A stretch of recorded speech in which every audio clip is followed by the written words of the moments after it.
The story begins with a boy named Shen. He's a die-hard otaku who recently left school to intern, but in reality, it's a part-time job at a cafe. He was angry, thinking how they make him stay back to clean each time. He regrets for not properly studying in school as he didn't get any decent job.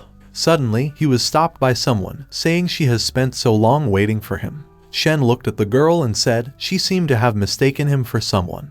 But the girl tried to seduce him and said she will give him a huge discount today. She said that just for only 300 cash or credit, she will do anything for him. But as soon as he heard the price, Shen quickly apologized and left. He was thinking that some people have a physique that leaves them prone to getting fat, while others leave them prone to getting girls.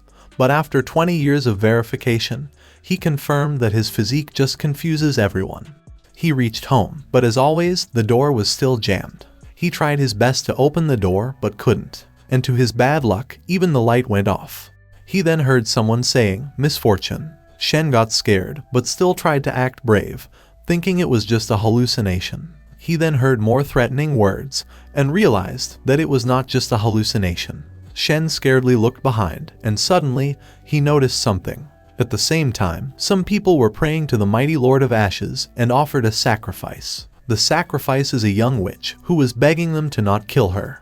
Suddenly, the magic circle activated, making the men think that the sacrificial summon was a success. The leader then ordered his men to leave with him, as they doesn't have the right to linger and observe. Then the girl noticed a demon appearing from the magic circle and thought that it's the Lord of Ashes. The demon who gets summoned was none other than Shen, who looked at the girl thinking she is a ghost. But after taking a closer look, he noticed the girl was tied, so he untied her first. He wondered why the girl was so sweaty and was tied in the first place. He tried to wake her up and offered to take her to the hospital. But to his surprise, the girl bowed in front of him and addressed him as the Lord of Ashes. Shen knows that the girl is misunderstanding, as he has a physique that always confused people. But the girl was sweating and said that with his legendary and majestic stature, there is no way she could have mistaken him for someone else. Shen thinks that it's more than just the usual mistake and asked what sort of being is he looked like to her. The girl explained that what he looks like is beyond description. Shen tried to clear up the misunderstanding, but the girl gets more scared of him and passed out.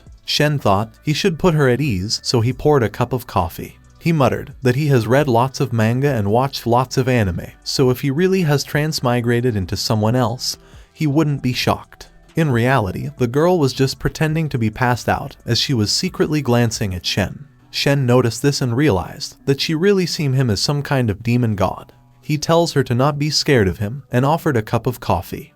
The girl couldn't believe that the Lord of Darkness is talking to her, and she introduced herself as Aina. She looked at the coffee cup, but it was looking like a cup of lava to her. She thought that maybe this is how Lord God takes the life of his sacrifice and accepted her death. But Shen tells her to calm down and asks her about the details. And after hearing her explanation, Shen realized that he is in another world, where an evil church organization used living sacrifices to summon the demon god, but accidentally summoned him. Suddenly, Shen noticed him disappearing and realized that the summon time is over. But before disappearing, he ordered Aina to live properly and carefully from now on. She remembered her past, how she was raised to be a sacrifice for the summons, but she decided to live properly from now on. After Shen disappeared, Aina was looking at the gift that the Lord of Ashes gave her. She misunderstood Shen's intention and thought that he has an interest in smaller girls. But she shook her head, as there's no way a demon god would be interested in her. She happily picked up the cup and decided to go outside. And to her surprise, the power from the liquid cup is preventing her from getting wet. She thought that even the terrifying natural world is no match for the Grand Lord of Ashes. Since she spent her childhood at the orphanage, she never had the right to go out alone. This is the first time she has been by herself in the big city. She then noticed an area from where an unusual aura was coming. But she thought that she doesn't have time for this, as she need to head back to the church as soon as possible.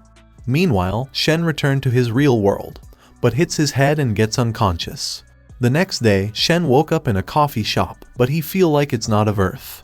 He thought that he's still in the world of that weird cult church thing. He then noticed a photo in the shop and wondered, what kind of lavish thing is this, boss? Suddenly, a woman passed him and asked for coffee. Shen realized that because of his physique, he is once again mistaken, and this time, for the boss. But as he didn't have anywhere else to go, so he decides to help and wait for the boss, so he can be accepted as an employee. Time passed, but the boss was not coming, and he was treated as the boss by everyone.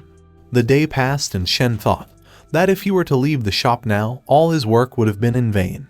So he decided to stay inside the room that has a bed and food. Meanwhile, a group went to meet a doctor, who asked if this girl is the one who will undergo the remolding operation. The girl was none other than Aina herself. They then take her to the underground operating room for the remolding operations. The doctor asked the other members to grant him some time alone and also tell them to leave the burning blood behind. After a while, the doctor tore Aina's raincoat and ordered her to lie down on the operation bed. He then gives aesthetic to her so he can begin the remolding. He then opened the box and got surprised to see the burning blood. He muttered that this time's sacrifice was actually a success and thought that Lord of Ashes likes small girls. The doctor then tells Aina that in accordance with the high priest's intentions, she should be made into a child of God. He explained that each order has its own distinct means to acquire a son of God. The method passed down through the Chaos Ashes order is the injection of burning blood. And through this, the selected one's body mutates to achieve superhuman power. He added that the remolding operation can be done in the church and asked her if she knows why she's here.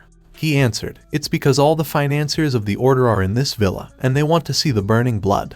He said, every one of them wants to become a child of God, and by good fortune, she will be the first among all of them to transcend mankind. He shouted that she will become the first child of God. He then injects the burning blood into Aina's body. She felt immense pain as blood was coming out of her mouth and eyes. Later, she passed out.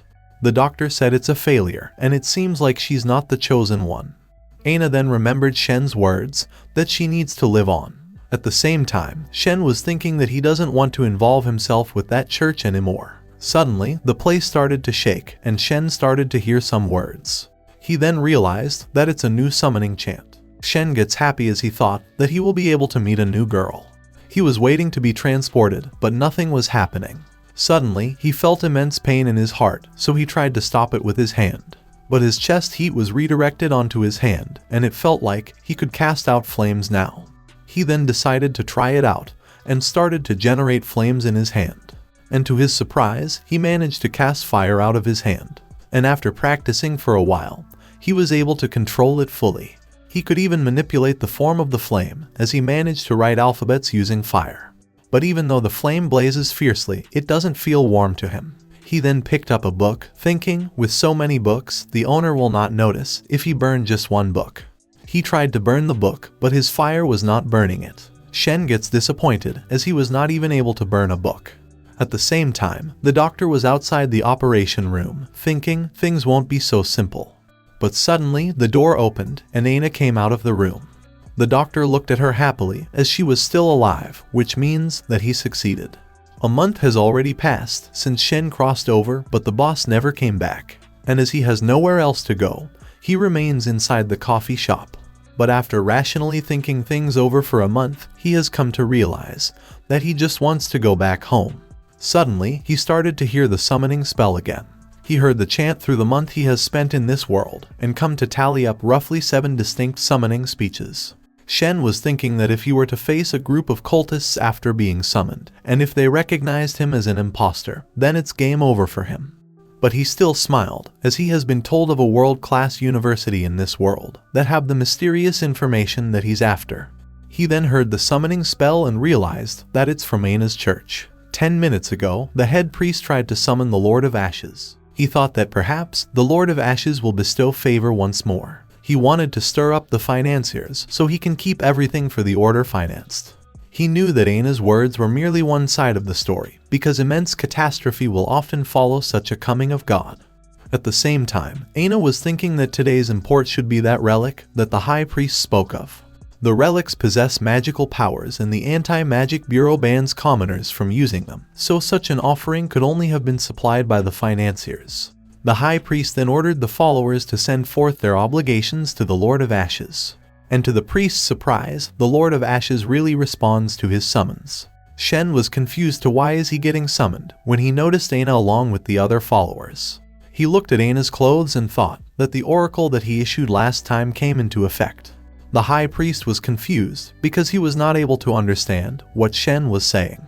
The voice was so quiet that he couldn't hear it clearly. He thought that if he not return the Lord of Ash's words, then he will be punished by him. So he decides to offer up the sacrifice and then quickly change the subject. The sacrifice this time was the Mask of Change Unbounded. Shen looked at the high priest and thought he should keep his distance from him because if he gets discovered, then it will be a game over for him. The mask then flew out of the box and then dropped into Shen's hand. Everyone was praising the high priest and called him the most pious believer. The high priest was happy, as he can live now. But he was confused because the Lord of Ashes was not going back. He then prayed to the Lord of Ashes and begged him to deliver his oracle. But Aina suddenly shouted and said to Shen that she wants to tell him that these are not devout followers but liars. She explained that not only did they approach him for profit, but they even violated his oracle arbitrarily. The high priest shouted at Aina and ordered her to stop saying nonsense. But suddenly, everyone heard Shen saying, violating his oracle. He then angrily tells them to be ready for the punishment. Shen really was angry, as Aina was still facing inhumane treatment. He used his fire to scare everyone and said that Aina is to live on all the way through, and persist in the grand mission he already bound her destiny to. The high priest looked at the Lord and realized that if they don't treat Aina well, then the world will be destroyed by his Lord anger. He quickly bowed in front of Shen and begged him to forgive him. Shen then orders them to not summon him carelessly as he disappeared in front of their eyes. Aina realized one thing, that the Lord of Ashes isn't an evil god at all. She thought that sure his emergence leads to disaster, but that's only because the world can't bear his existence. The high priest then started to hear the sounds of the rain, and figured that the Lord of Ashes is really gone. Suddenly, the doctor came inside the hall, and noticed all the followers has lost their minds. He angrily asked the high priest why everyone has gone wild. But the high priest ordered him to leave this place with them, as it's too inconvenient for them to stay here any longer. The doctor refused and asked for an explanation first. But the high priest looked at him in anger and ordered him to kneel. In front of his aura, the doctor realized his mistake as he actually dared to cling to the high priest, who has a risk rating of disaster. The high priest then ordered the doctor and the other followers to understand one thing, that Aina is the only one who understands the Lord of Ashes. He then went close to Aina and announced that she is an object of divine favor, so everyone in the order must give her respect. He then looked at Aina and said that from now, he will personally instruct her. But Aina refused and said that she doesn't need his instructions. 1 week later at the coffee shop, a customer was describing the characteristics of the Lord of Ashes. He wondered what kind of phenomenon Shen was. Shen then asks the customer what he would like to drink and he said black coffee. While Shen was preparing the order, the customer could feel Lord of the Ashes aura and thought if he came to stop him. While pouring the drink, Shen was thinking how bad his business has been lately and wondered what the cultists' reaction would be if they saw him in that state. The customer was about to confront Shen, but while looking at him, he couldn't sense the power from before. The customer then took the coffee and chugged all of it in one sip, making Shen worried. He then found out that it was really just a coffee, which made his suspicions go away. Shen looks at the customer's jar and asked if they were paper cranes. The customer replied that they all were made by his daughter because she believed that her wishes will be fulfilled if she fills the jar. Shen laughed and said she must have got a lot of wishes. He replied that they used to fill the jar together in their free time. He added that the jar was a memory of his late daughter, which he dug out from the ground because he was missing her. Shen apologizes, but the man said it was fine. Shen then tells him to let go of the past to make his late daughter's soul rest in peace. The customer then thinks that he won't let any sorcerer or cultist get in his way. He looks at Shen and thought that he isn't someone who plans to stop him. The customer then introduced himself as Byron Anhalt to Shen. Shen smiles and tells him to visit him again. Byron wondered if Shen was someone from the Shangshuan country while leaving the shop. Suddenly, Shen grabs him from behind, making him worried that he will attack. But Shen simply says that he forgot to pay his bills. He was relieved that Shen wasn't hostile toward him. While walking, Byron was thinking that he wouldn't hesitate to use the kin of the Lord of Ashes as his sacrifice. He says that he will tap into black magic that night to summon an exterior god and resurrect his daughter. Shen was reading about the Lord of Ashes in his room, and managed to get a lot of information about his actions, and muttered he wouldn't have believed it if he read it before. He then flips the pages for more answers and finds out that there were many titles. He then remembered that he used to fool around in rituals involved in titles. There was a time when he found an ancient book and performed a ritual according to the instructions. He stuck a bunch of papers around a table and wrote titles including his own name. After spinning the table, he took off the paper with his name on it, and the next day, he took off the remaining ones. He then waited for a night, but nothing happened.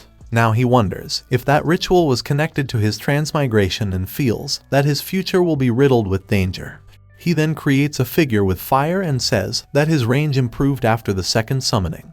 But it wasn't useful to him as it didn't have any power. He then gets angry and wonders what the point of him crossing over if all that he got was a bluffing ability. He then thinks about the mask he obtained and said that it seemed completely ordinary. He holds the mask at a different angle and suddenly the mask started merging with the shadow. He then got an idea and brought a mirror to use the mask on himself. He tried it out and was able to transform his face into Byron's face. He wondered if his appearance could change as well and changes into a Power Ranger character.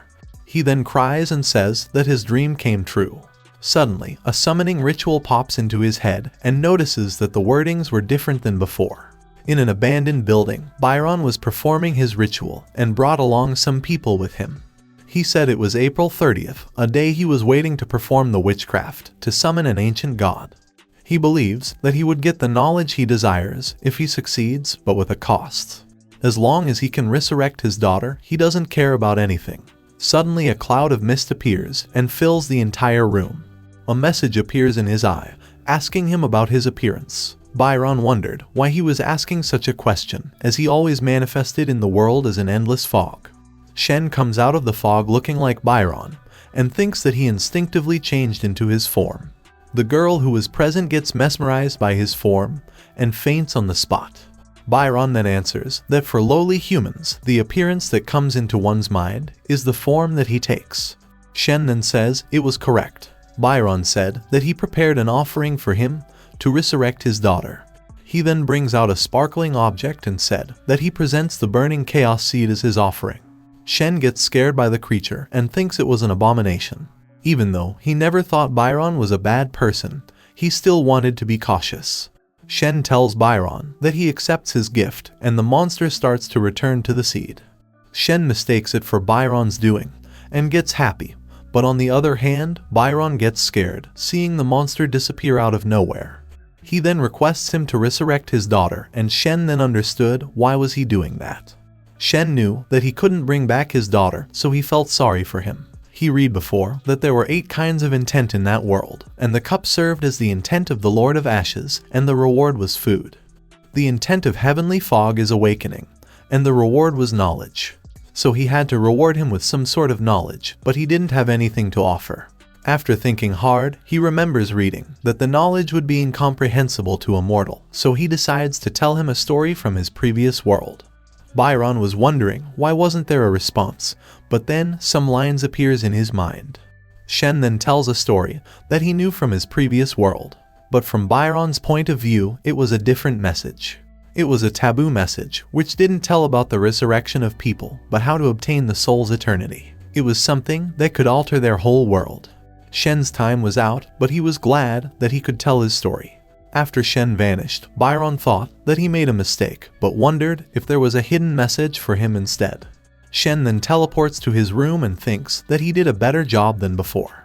Shen was summoned before the 23rd hour, so he knew that the information in the book he read was correct. He wonders if there will be more summon in the future and starts writing down the details of each summon.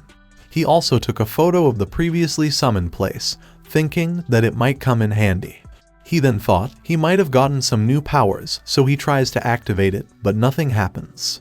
He didn't get any powers, and his flame didn't get any strong either. His mask worked fine, and also, he obtained a monster seed. It was scary for him at first, but he thought it could be useful for him later, so he stored it away.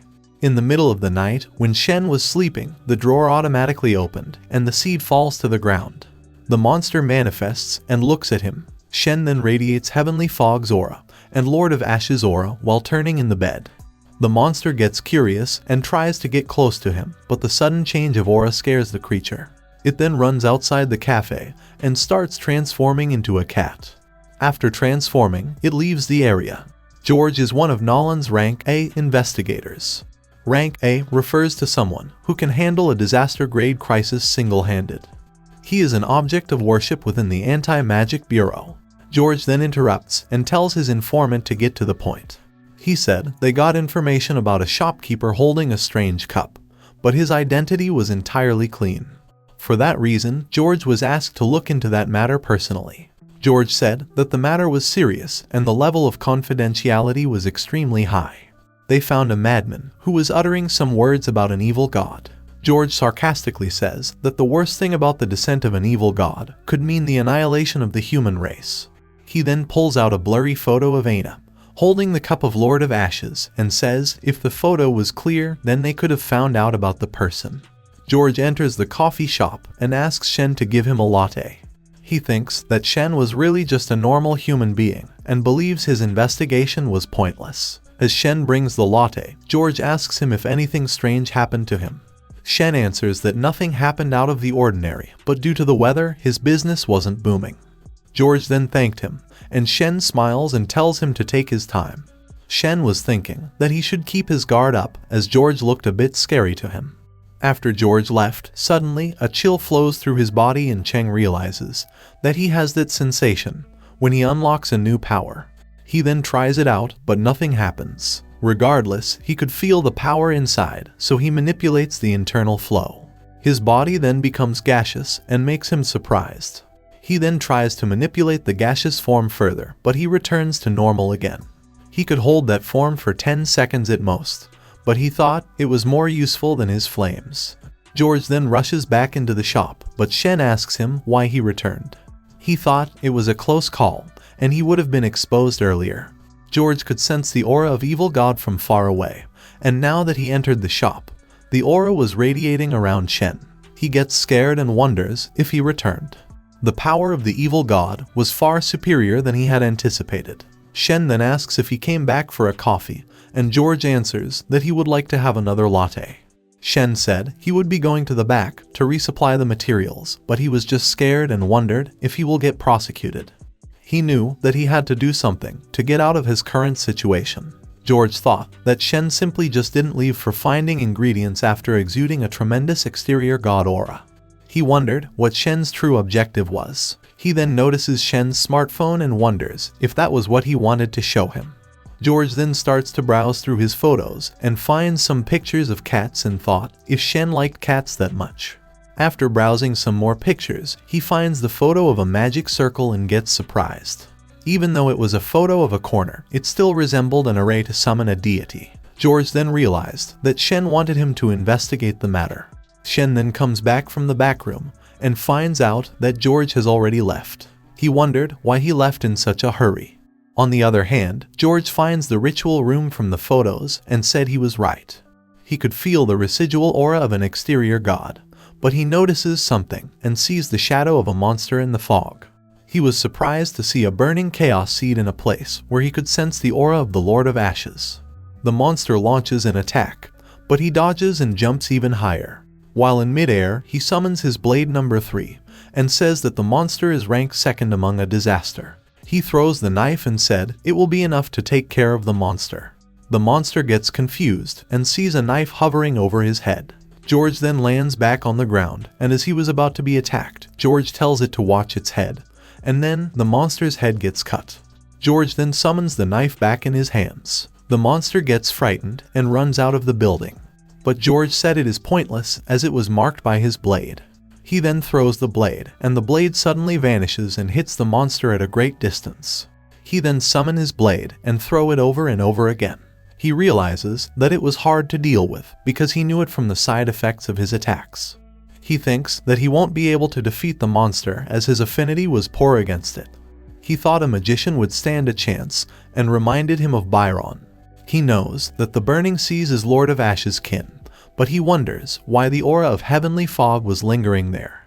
He then thought of reporting this to his bureau and increasing the risk rating. 2 months later, Shen was practicing the control of his flames and said now the maximum reach was 300 meters and that he can imagine the shape of the object that the flame passes through. After that, he tries to punch the table and converts his hand into mist before contact. He still couldn't manipulate the size of the mist and said it was his right hand that could transform. He then summons his flames and mentioned that one power is for release and the other is for transform. He thinks that was enough training for today and goes back to his room. While resting, he said that George was the only customer that came in these few days. He tells him some story from his previous world, but George just listened carefully. Shen thought that having friends like him should be good for him and goes to sleep. In his dream, he arrives in an unusual place. Shen notices that everything was composed of ashes and wonders if it was the Lord of Ashes' domain. He then sees Aina in his dream and notices that she looked as if she was in an actual dream unlike him. He gets evil thoughts in his mind and starts playing with Aina's face. The sky starts to crack and he thinks that the dream will be over soon. He then pats Aina's head and said they will meet again in the future. At Aina's place, she said that she was successful in contacting the Lord of Ashes in her dream. Her back suddenly starts to feel warm and she noticed that an insignia appeared on her back. Shen was thinking that he encountered Aina 3 times and each encounter has been odd. A customer was outside his shop, but at that time Shen was saying that he is lucky that the cult doesn't know where he lived. The customer enters the shop and Shen gets surprised to see that the customer was Aina. He was nervous because he left his shadow mask back in his room. He then asks what she would like to drink, and while she was thinking, Shen wondered how Aina was able to find him. He wondered if the people from the cult has the means to track him. Shen mistakes the situation and tells her that she finally came. He thought that she might be shocked to see him in the flesh, but Aina didn't know who Shen was.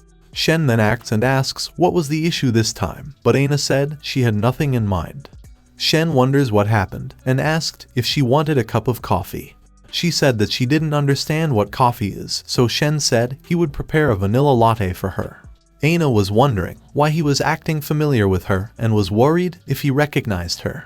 Shen thought that she might still be in shock from seeing him. On the other hand, Aina could feel the aura of the Lord of Ashes in the shop, but she didn't have a clue who Shen is. Shen then brings her latte and asked her if she was confused to see him, but Aina replied that she just could sense the Lord of Ashes aura within him. Shen gets shocked to know that she didn't realize it was him.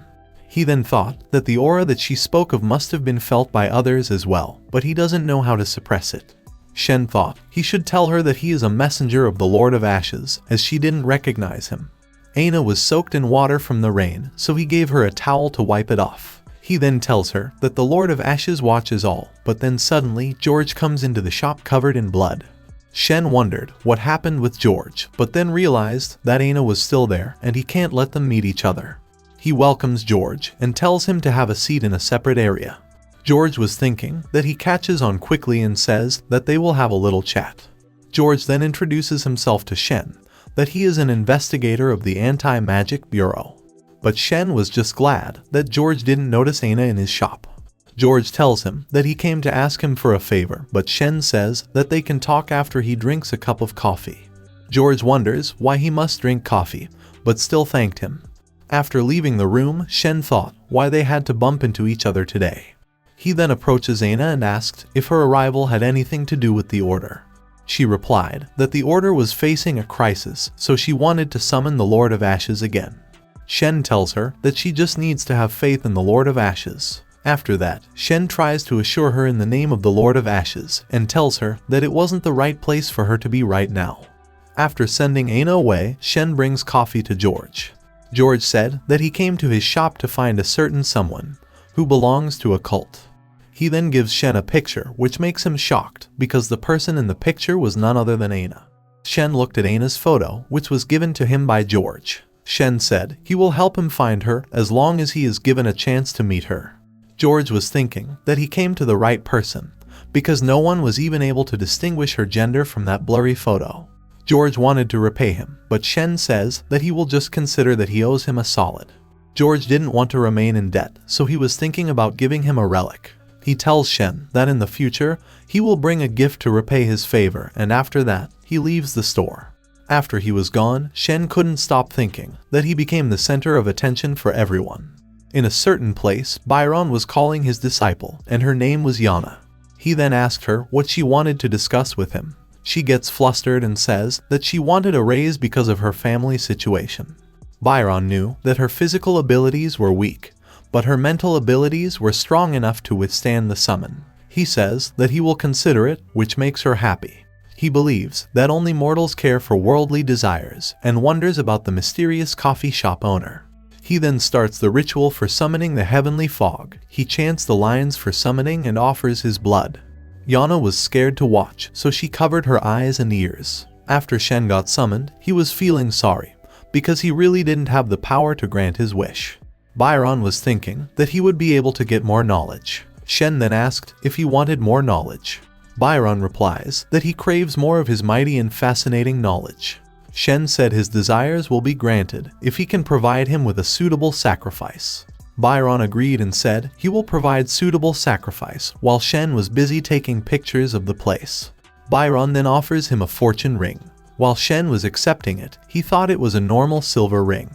At that time, someone was approaching the room of the ritual. Shen was thinking about what story will he tell this time, and Byron was thinking about what type of forbidden knowledge will he gain. Suddenly, someone calls Byron his father from behind and makes him startled. Byron gets surprised to see her late daughter, Eve, standing before him. Yana opens her eyes, wondering who is calling. After opening her eyes, she sees a big figure in the mist and immediately collapses. Eve then tells Byron that she had a long dream and then suddenly someone woke her up. She explained that she felt a cold chill and finally arose. Byron smiles and wonders why he gave him such information in the first summoning if he revived her anyway. Shen couldn't understand how it happened, but he thought that at least Byron would believe more in his godly powers. Shen says that he will give him more rewards next time if he can offer him more outstanding sacrifices. Byron wonders if the heavenly fog didn't bestow him any knowledge due to inappropriate sacrifice. Eve then tells Byron that she could feel a gaze on her which was making her happy inside. Byron wondered if she was being hazed by the heavenly fog. He then makes a greedy face and thought if he can obtain more taboo knowledge if he offers up his daughter as sacrifice. Eve then calls Byron from the back. She asked what was wrong with him. Byron snaps back to himself, and while hugging Eve, he said that he will never let her go ever again. Byron then stands up and says that he will come up with a better sacrifice next time, so he requests the heavenly fog to stop looking at his daughter. Shen wondered why was he making a big deal when he was just making eye contact with her. Byron said that the Tranquil Tongue organization invited him and offered a disaster-grade relic. He didn't want to get involved in a cultist group, but he has no choice now. Shen then returns to his room and finds out that his transformation ability became stronger. He still couldn't figure out the usage of the ring, because his knowledge about the world is still amateur. He thought about buying a book from a cult, but then he reconsiders. He then thought of asking George about the ring. He then went outside in order to track the location of his last summon. From the photos, he deciphered that the location was somewhere in the Baland region. The global city was divided into 4 districts, each with its different purposes. Shen then arrives at the destination he saw in the picture. He thought that nobody would be present there in that awful weather, but he was surprised to see a girl with black hair, who was also present there. He ignores the girl because he had more important work to do. He looks at the mansion through a binocular and wonders what type of secret Byron was hiding. He wanted to keep up his God act so that he can avoid getting exposed. He then noticed Yana and watched her getting into a bus wearing a school uniform. He wondered if Byron have connections to the same academy she was going to. He also wondered who was the black-haired girl. He didn't want to attract more attention, so he leaves. The girl was wondering why Shen had the Lord of Ashes aura, because she almost forced herself to draw her blade. After that, George approaches her and asked if she was his new partner. He asked if she was a high school student, and if her name is Ling. She angrily replied that she is a first-year college student at Badern Imperial College. George sighs, saying that he should retire if all the higher-ups could do was send him a high schooler. She gets angry and said that even at her age, she is capable enough to join university. She also added that she's a B-rank investigator with 10 years of experience. George laughs and said that it doesn't matter to him whether she is a college student or not, because the city was in jeopardy. He tells her that a cult order will hold a summoning club with a suitable sacrifice. Ling says that he can hear the details of the mission on the way. George gets confused and asked where they were going. Ling replied that she will be getting her dinner paid from him. She then sets off 2 conditions. The first is that she will get her lunch paid, and second, she will get increased wages. George said it is fine and said that he will take her to his favorite coffee shop to meet someone. At that time, Shen was taking a bath and was thinking about going to a library by using his face-changing mirror. He then hears George's voice and comes out of the bath. Ling wonders if the owner wasn't there, but George replies that he should be as the gates were open. As Shen arrives, Ling turns around and watches him covered in Lord of Ash's aura. She then gets angry and recalls some memories of the past. She clicked her teeth as she didn't want to recall her past. Shen then asked why the Anti-Magic Bureau is hiring a high schooler like her. She starts to get angry, but then she remembered George telling her to observe him only and holds back. Ling pouts and said that she is a college student. George teases her, saying that it didn't make any difference as she is still 17. George tells Shen that he came regarding the matter of finding the girl in the photo. Shen tells them to order a coffee first to maintain the custom of the shop. George ordered a latte, and Ling ordered a bunch of different cakes and tells Shen to decide her drink for her. Shen said he will prepare everything, and while leaving, he thought that he struck gold. George tells her to not waste anything, and also mentioned how costly the food in a coffee shop is to her. She then says that it wouldn't be a matter for him because investigators were paid large sums. He asked why is she acting so arrogant for being a B rank. Ling replied that she can't be hasty as she has more places to spend money. She then proceeds to eat after the order arrives. George tells Shen that before they talk about the photo, he wanted him to know about the current state of Baland. He explained how the cultists were planning to destroy the humans by summoning the exterior gods. Shen knew that nothing will happen because he is the one who was being summoned. Shen then recalls Aina telling him that they were being pursued by a group called the Tranquil Tongue and wonders if it was George's group. He asked George if he heard the name Tranquil Tongue before. George becomes speechless as he thought Shen knew everything. He says that they attacked the Anti-Magic Bureau and are responsible for their current mess. George gives him a gift and asked him to accept it. Shen knew that if he accepts it, he would be obligated to help him find Aina. He tells him to hold on to the gift and says that the girl in the photo is not a bad person. He also gives him information about the tension between the Tranquil Tongue and the Chaos Ashes Order. George thanks him for the information and gets ready to go. He calls Ling, but she wanted to finish all her food before leaving. After they left, Shen went out to go to the library. The library was only accessible to the students of the academy, so he slipped in the toilet. He then changed into a student to infiltrate. Shen picked up a book about the Chaos Ashes Order because he wanted to learn more about them. After reading, he came to know how the Order brought catastrophe to the world by summoning the Lord of Ashes in the past. They then took over other nations, but it was short-lived. Only the shells of their former selves remained in the current day. He then stumbled upon a book named The Language of Silence. He continued to read it and found out that it was a book explaining how the Tranquil Tongue will sacrifice other people to summon an exterior god. Shen gets into deep thought, but someone called him by the name Arthur and asked if he wasn't on sick vacation. Shen then realized that the person that he transformed into must have been known as Arthur. He looked at the person that was calling him and gets shocked to see Byron. He was worried because he didn't know how to act like that student. He tells Byron that he was feeling better and someone called him to meet with him. He then acts, saying that he feels sick in front of Byron. Byron tells him that he shouldn't have gone out in such rainy weather. He then noticed the book in his hands and asked if he has an interest in the occult. Shen replied that he found it fascinating and felt like reading a story. Byron asked him why was he never serious in his math classes. Shen puts back the book and said that he isn't feeling good and wanted to go home. Byron stops him and tells him to come with him. After a while, he tells him to wait and said that he has to finish some work in the activity room. Shen couldn't imagine that he would stumble upon him here. Shen believes that he might be a math professor at that university and his helper from before might be a student there. He was wondering if the academy was unaware of his other identity. Byron comes back and said they should depart now.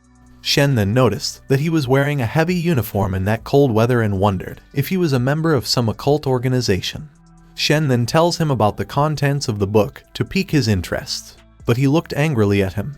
Byron said that he confirmed in the activity room that Arthur was still at home. He then takes out a piece of paper from his pocket and said he put a sound barrier. Byron wanted to know who he was and what was he here for. He said that he can either answer the question or die while preparing a magic circle on top of him. Shen gets shocked to see it, and Byron asked him about his choice. Suddenly, Byron felt a familiar aura from him. Byron knew that it was the Heavenly Fog's aura after Shen transformed into his mist form. He could feel the aura of both the Heavenly Fog and the Lord of Ashes from him. Byron said that he joined the Tranquil Tongue temporarily and mistook him for an investigator. Shen heard him saying that he could sense the power of an exterior god from him. He then wondered if others also felt his aura after using the corresponding powers. Shen tells him that he is a messenger of the god and asked why he was affiliated with the Tranquil Tongue. He replied that it was because he wanted to obtain relics from them and gift them to the Heavenly Fog so that he takes his eyes off his daughter. Shen said that the Heavenly Fog has a new oracle for him and tells him to betray the order. Byron asked why was he interested in those trivial matters, but then Shen intimidates him. Byron replied that he understood. Byron was then thinking that normally his pride wouldn't allow him to betray, but now the life of his daughter is at stake. Back in the coffee shop, Shen was wondering why George hasn't come back for 2 days. He wanted to tell him the new information about the Tranquil Tongue. After he came back from the academy, Aina came to him and told him that the Lord of Ashes would be summoned today, and she mentioned the sacrifice being a dark fruit. A customer was there asking Shen if she will make up with her best friend. Shen said that their misunderstanding will be resolved soon, and tells her to go as it was getting late. The girl gets flustered and leaves. Shen checks that the time for his summons was drawing near. He waited for a while but nothing happened. He then wondered if something happened to Aina and the others. On the other side, the Chaos Ashes Order had a problem before the time of summon. The doctor was dead, lying on the floor. The high priest asks the members, how did he die? One of the members answered that he saw the people of Tranquil Order kill him. The high priest was amazed to see Aina remaining calm in front of a dead person despite her young age. The priest then tells everybody that the Lord of Ashes will bestow power upon the Chaos of Ashes Order. He then continues to praise the Lord, and when he was about to mention the name of the sacrifice, a member suddenly starts croaking and dies in front of everyone. The priest tells everyone to calm down and said everything will be okay if they become successful in the summoning. A messenger comes inside the building and said that their defense has been wiped out. He also added that they never saw who the enemy was. The priest realized that they need to evacuate. The other members also tells him to take them away from there. The priest then ordered the remaining guard to escort everyone to the northern shore. As for Aina, he tells her to follow him and said that she has more to learn. Aina asked where they were going, and the priest replied that he will go to find the messenger. The atmosphere gets quiet all of a sudden, and Aina noticed that something was coming. A strong wind blew from the outside, and the building started to collapse. After that, Aina was dreaming that her chest was hurting. She remembered that she has to find the Lord of Ashes messenger. She wakes up and finds out that she was still alive. She believes that she survived due to the remolding, but her body was in pain and had some broken bones. She wanted to get out, so she used her strength to remove the rubble on top of her. After she got out, she saw the severed hand of the high priest stuck to her arm. She didn't want to stay there, so she ran out to find the messenger by following the insignia on her back. Back at the shop, Shen was wondering if the anti-magic bureau made a move on them. He thought Aina has come to his shop, but after he opened the door, he finds a stray cat. After a while, Aina reaches Shen's coffee shop, but she collapsed outside from fatigue. Above the rooftop of the buildings, a group of people claiming to be the Silent Singer group was tailing Aina. The leader said that they need to finish their work before the morning. While Aina was unconscious, the cat outside the shop approaches her and looks at the Silent Singer group. The leader was distracted by the cat and said that it is so adorable. He then shakes his head, saying that he can't get distracted. Suddenly, a bright light came out from the coffee shop. The Silent Singer group gets shocked after seeing the thick aura of 2 exterior gods and wonders who exactly is the shopkeeper. After that, a monster appears in front of them. They get scared after seeing the monster, and one of them noticed that the monster's body was evaporating in the rain and realized that it is the Lord of Ashes' kin, the Chaos Burning Seed. they try to run away in different directions. While running, one of them thought that the monster wouldn't be able to keep up with its huge body, but he was wrong and got eaten in one bite. Other members also try to escape, but they couldn't escape the beast. One of them, who was far away, thought that he might be able to outrun it. The monster then appears right before him and cuts him in half. One of the members was hiding from the monster because he thought that it was too fast. The monster finds him easily and kills him. Aina was still unconscious at that moment. She then feels hot all of a sudden and notices the monster. She gets scared and backs off from the monster. Aina tells the monster to not come near her, but the monster then tries to attack her. Suddenly Aina's emblem lights up and she produced flames from her hands. The monster began to burn, and it then starts to writhe in pain. Aina gets surprised and feels like she can control the flame. She knew that it was the Lord of Ash's flame, the flames that burn the creation. Aina knew that if she kept it up, then she would be able to burn the monster to death. She tries hard, but then she suddenly falls unconscious. The monster then approaches her and realized that she is someone chosen by the Lord of Ashes. While transforming back into the cat, it thought that she needed to be treated. But the monster ignores her, saying it is none of its business. Shen then comes out of the shop because he heard a roar, but after opening the door, he saw the cat. He still goes out to check because the scream he heard was from a monster. He notices Aina lying outside his store unconscious. Looking at her state, he thought that they might have been attacked before the ritual. He then picks her up and said he will save her no matter what. He tells the cat to notify him if any monsters come near. Shen then takes off her clothes for treatment, but he gets a nosebleed from looking at her naked body. He then noticed that her body was gradually self-healing. The next morning, Aina was in Shen's bedroom thinking about what happened last night. After she woke up, she was crying while holding Shen, and he tells her to rest. And now she noticed that her wounds are healed and wondered if it was Shen's work. She thought of Shen as a messenger and wondered if he lives here disguised as a human. After that, she appears behind Shen and thanks him. Shen then offers her to have breakfast with a gloomy look in his eyes, so she gets startled and asked if he was even alive. He replied that he never slept last night. Aina was thinking about how she knows nothing about the messenger while walking past him. Last night, Shen feared that a monster was there, so he stayed up the whole night. After that, he went into the library to see the details left behind by Byron. He then went to the Anti-Magic Bureau to report the Tranquil Tongue. Fortunately, they believed his words after he mentioned George's name, but when he came back home to cook for Aina, he felt tired. Shen says she should tell him everything about what happened last night. She then stands up, but he tells her to talk as they eat. After hearing about the incident, Shen thought that the monster sounded like the one Byron offered him. Aina then asked if he is fine, to which he replied that he is. Shen was then sure that the monster went missing. Aina tells him about the current problems of the cult and said that she is too inexperienced to lead the cult. Shen sympathizes with her, saying that she went through a lot. He was thinking that Aina is just a little girl with no education, and yet she grew by an unimaginable level. When he was first summoned, she could only cry, but now she is taking things seriously. He then wondered if she is an actual witch of blood and flesh. After that, a cute cat approaches them. Aina says that it is an adorable kitty and asked its name. Shen thinks hard and said that it's Cola. He tells her to hug it and said that he is going to sleep. After that, Aina tries to pet the cat, but it transforms into a monster and scares her. While Shen was going to sleep, he hears her scream and asks what is going on. Aina trembles in fear and tells him that the cat turned into a monster. He said that there is nothing to fear about the cat, and he ordered the cat to behave while petting it. Aina thought that he knew about the cat's identity and wondered if she will be safe. Cola then menacingly looks at her. She gets scared and holds Shen's arm, saying she wants to follow him to his room. Shen gets flustered and tells her to go to the side and take a look at the book bar. Meanwhile, George was talking about how Shen grasped the situation and said that working with people like him makes him stressed. Ling tells him to stop complaining and asked about the content of Shen's information. He replied that the information is enough for the downfall of Tranquil Tongue's power, and he is going to ask for his help. Ling asked him if she could take her food inside, but George prohibits her from doing so. After that, they enter the coffee shop. Ling was having a hard time choosing from the menu, as this time, they are splitting the bills. The cat was glaring at George, so he wondered, what is the deal with it? After that, Shen brings them drinks and asked if he is satisfied with the information.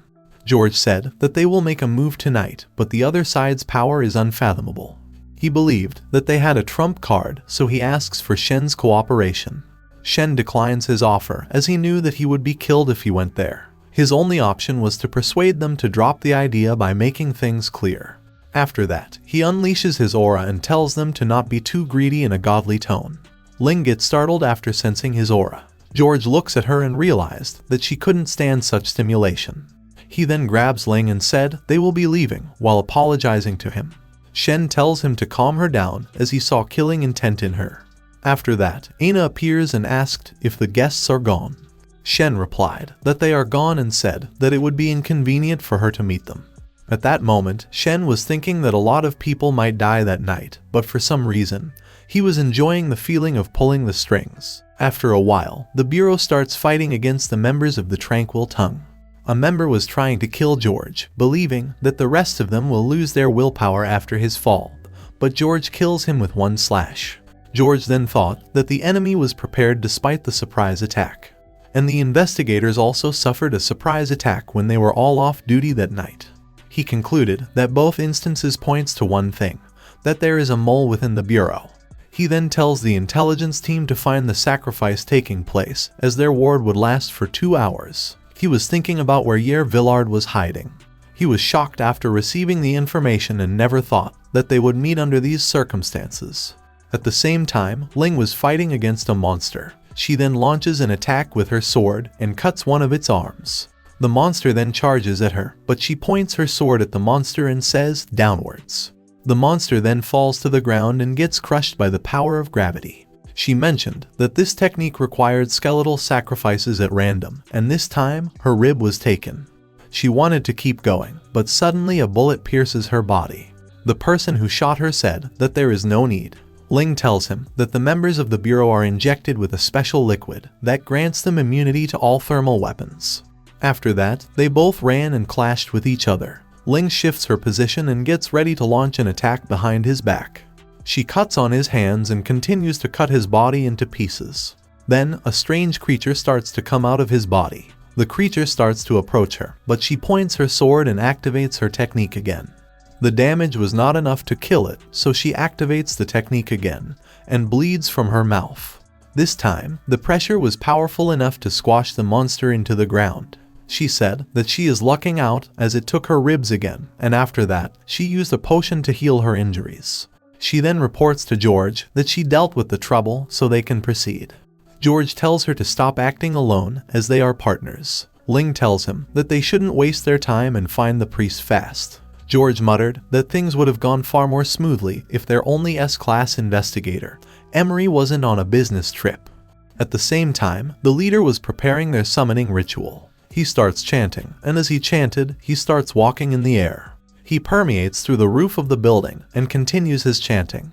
After that, a magic circle appears on the clouds, and the member starts to go crazy. George then looks at the sky and said that now they are the only ones who could withstand that aura.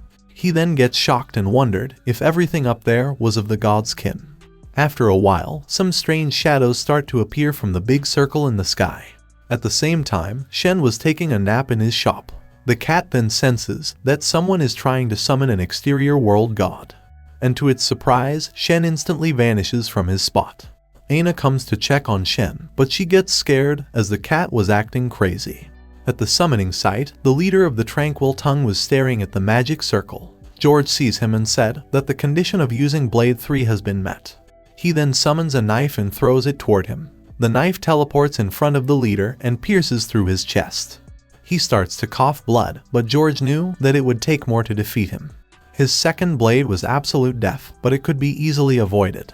He then gets surprised as he saw Silent Singer appearing in the sky out of nowhere. Shen disguised himself as a modern gentleman with a skull mask. He then suddenly starts to drop from the sky. He thought that he would be fine if he uses his mist form before landing. After that, a magic circle appears underneath his feet and stops him from falling.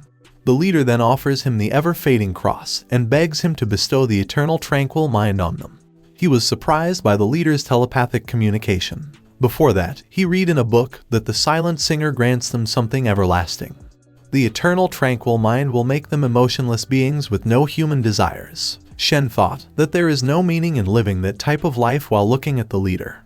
Shen then tells him that he accepts the sacrifice in a godly tone. And just as he thought, once he accepts the sacrifice, the oblation automatically becomes his. He then tells him that, as for his request, he rejects it. The leader gets confused after hearing it. Shen was thinking that he is powerful enough to threaten George, so there is no harm in rejecting the cultists. He then tells the leader that he won't grant him the tranquil mind. The leader gets angry, and he sends his message to Shen's mind, asking why. He then starts to get skinny, and then he starts falling as the magic circle disappears from his feet. Shen thought that the leader had it coming, so he won't feel bad if he falls. Shen said that it won't last long and he will just wait there in total stillness. From the base, the wishes of the followers whispered in Shen's mind. He then looks at the building and wondered if they were all there. After a while, he disappeared from the sky, leaving everyone surprised. On the ground, George was thinking that the tranquil tongue had made a mistake. He thought that they were pitiful, as a human couldn't even understand the agency of the exterior world gods. He then tells others that the exterior god is gone and they should start arresting them. After that, Ling dashes at full speed. George then orders the other members to work and said that he will take care of the priest. He approaches the priest and finds him in a half-dead state. He looks at him and realizes that he isn't Yer Villard. George then wondered if the information provided by the cafe was wrong. After returning, Shen pets the cat and said that they are in the same boat, while the cat was wondering how did he appear out of nowhere. He then scares the cat, saying that he will take good care of it soon enough. Aina then approaches Shen and tells him that she has to go as the people from the order came for her. She explained that the high priest is alive and desperately needs her. Shen said that it wouldn't hurt for her to stay a few more days. She gets excited and asked if he really meant it. He then changes the subject by asking what she decided to do about the Chaos Ashes order. She replied that she will talk to the high priest and make changes through a joint effort. He then tells her to go back to the order as he thought that she had things under control well. Aina was thinking about spreading Lord of Ash's name and making people aware of him. After she left, Shen decides to go back to sleep. In his room, Shen kept throwing the artifact he got and tried other processes to make it work. He had no idea how to use it, and the library also had limited knowledge. He then decides to check his new power as he has been feeling a chill in his left palm. He got excited because he wondered if it is the ability that stopped the rain. He hit the table in excitement and his coffee starts falling, so he uses his left palm and shouts, "Immobilize." The coffee then gets frozen in place. He gets excited, as it is just as he thought, but it lasted for a short while. Cola then approached him and tries to make a jump attack on him. Shen gets confused and immobilizes it with his power. He then steps out of Cola's attack range, and then Cola slams itself on the wall. Shen then asks if he is okay, but Cola kept charging at him, and Shen kept immobilizing Cola and making him crash into walls. He then immobilizes Cola again and turns him upside down. Cola then crashes on the ground. He then tells Cola to stop and said that he still has to study the ins and outs of his power. After that, he began his experimentation with his power. He found out about some pros and cons after experimenting with this power. A customer then came and called his name. He used immobilization on the girl and tidies up her clothes. The girl then asked if anything happened, but Shen tells her to have a cup of coffee. 1 hour later, she thanks Shen and heads home. After talking to her, he found out that she perceived an image during immobilization and wondered if he can change the surrounding during immobilization. After that, George appears in his shop. George asked if the two of them can celebrate victory in the shop. Shen grants them permission, but not entirely, as Ling brings her own snacks with her. Shen then asked what happened this time, to which George replied that he wants to talk about Yer Villard.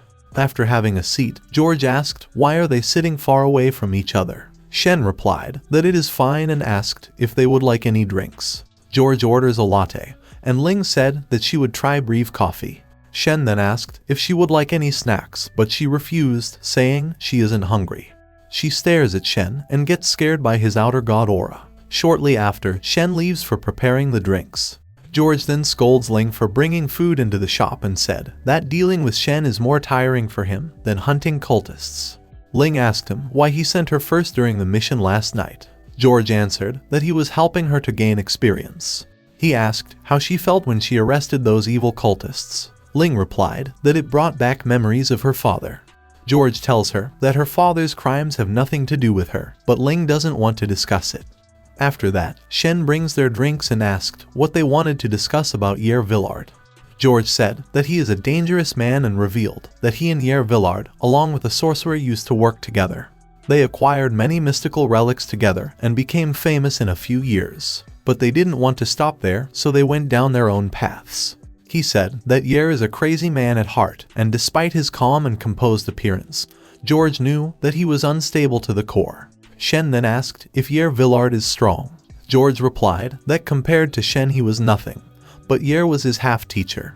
Ling asked if he really is that strong while stuffing her face. George gives her a cold look and tells her to run if she encounters him. George explained that Yer had the power to change his appearance and tells Shen that he wanted to confirm a single thing with him.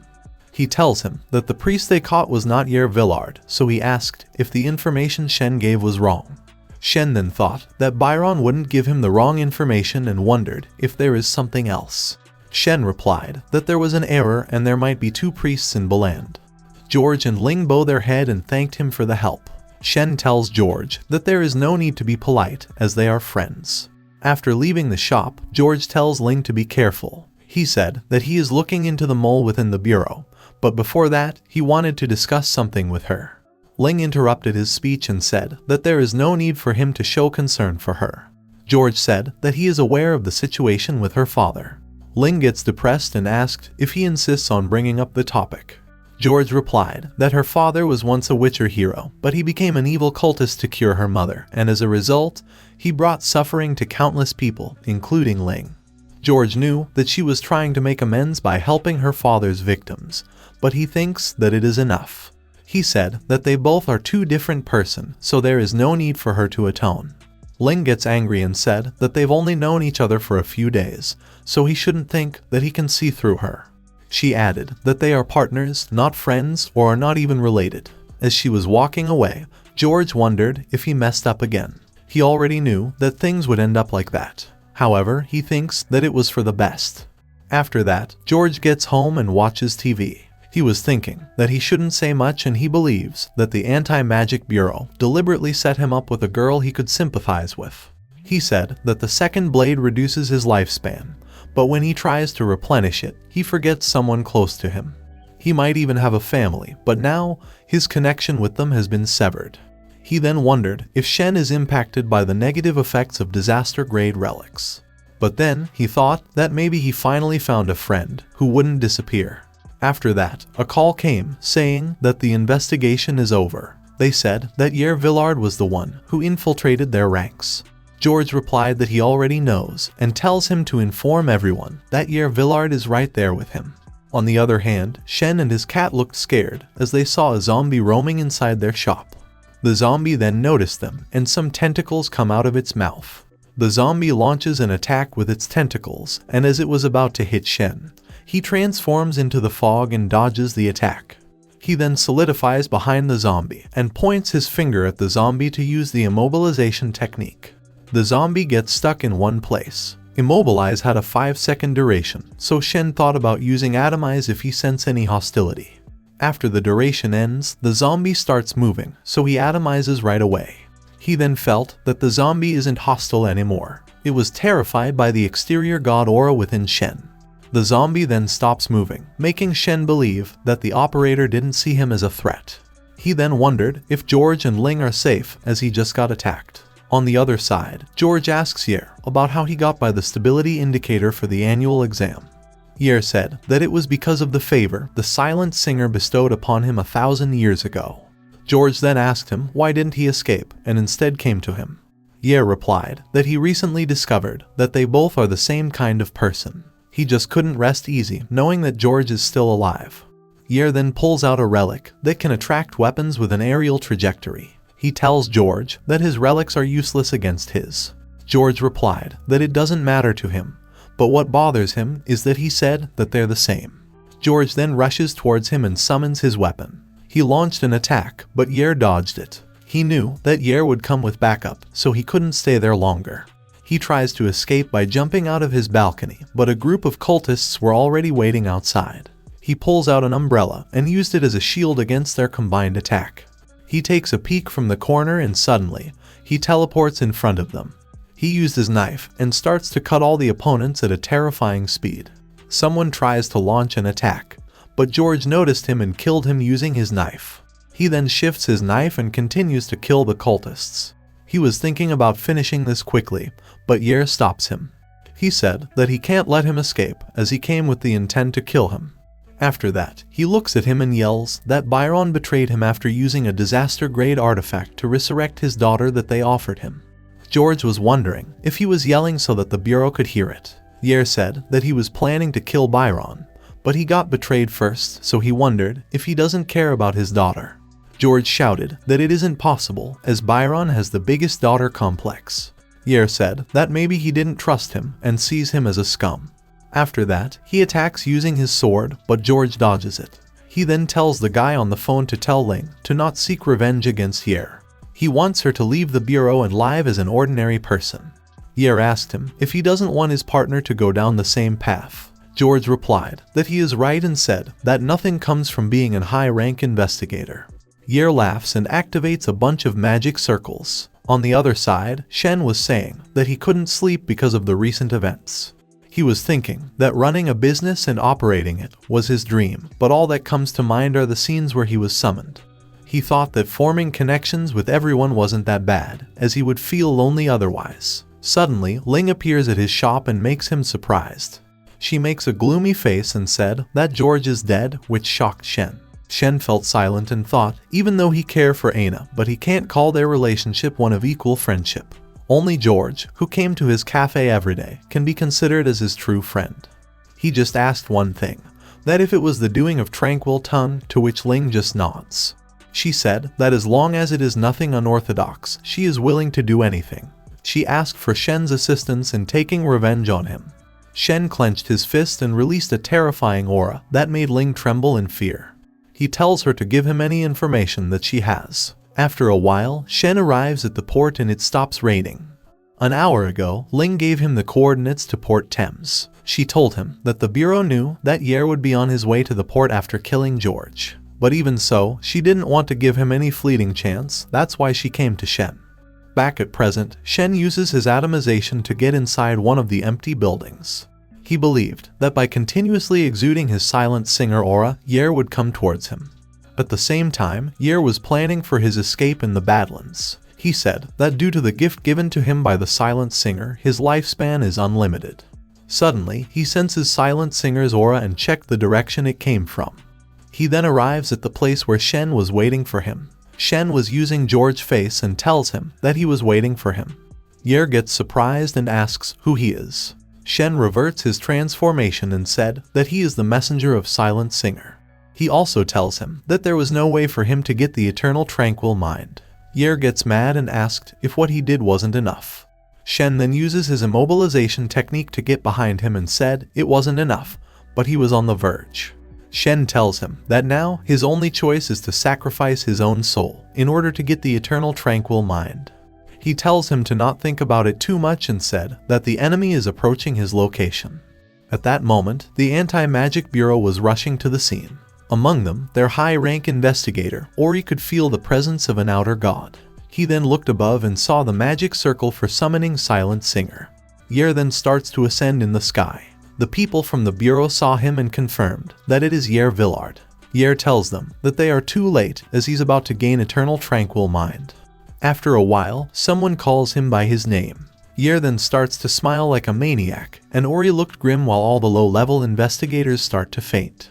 It was because of the arrival of the Silent Singer. Shen was thinking that everything worked out according to his plan. Now all that left was to grant him despair. Yer then offers his soul and tells him to bestow an eternal tranquil mind. Shen refuses to bestow a tranquil mind, but accepts the offering of his soul. After that, Yer's body starts glowing, and his soul begins to come out. Yer couldn't believe what happened and realized that the messenger deceived him. Shen received his soul while thinking that George can rest easy now. After that, the ritual concludes and Shen disappears from the sky.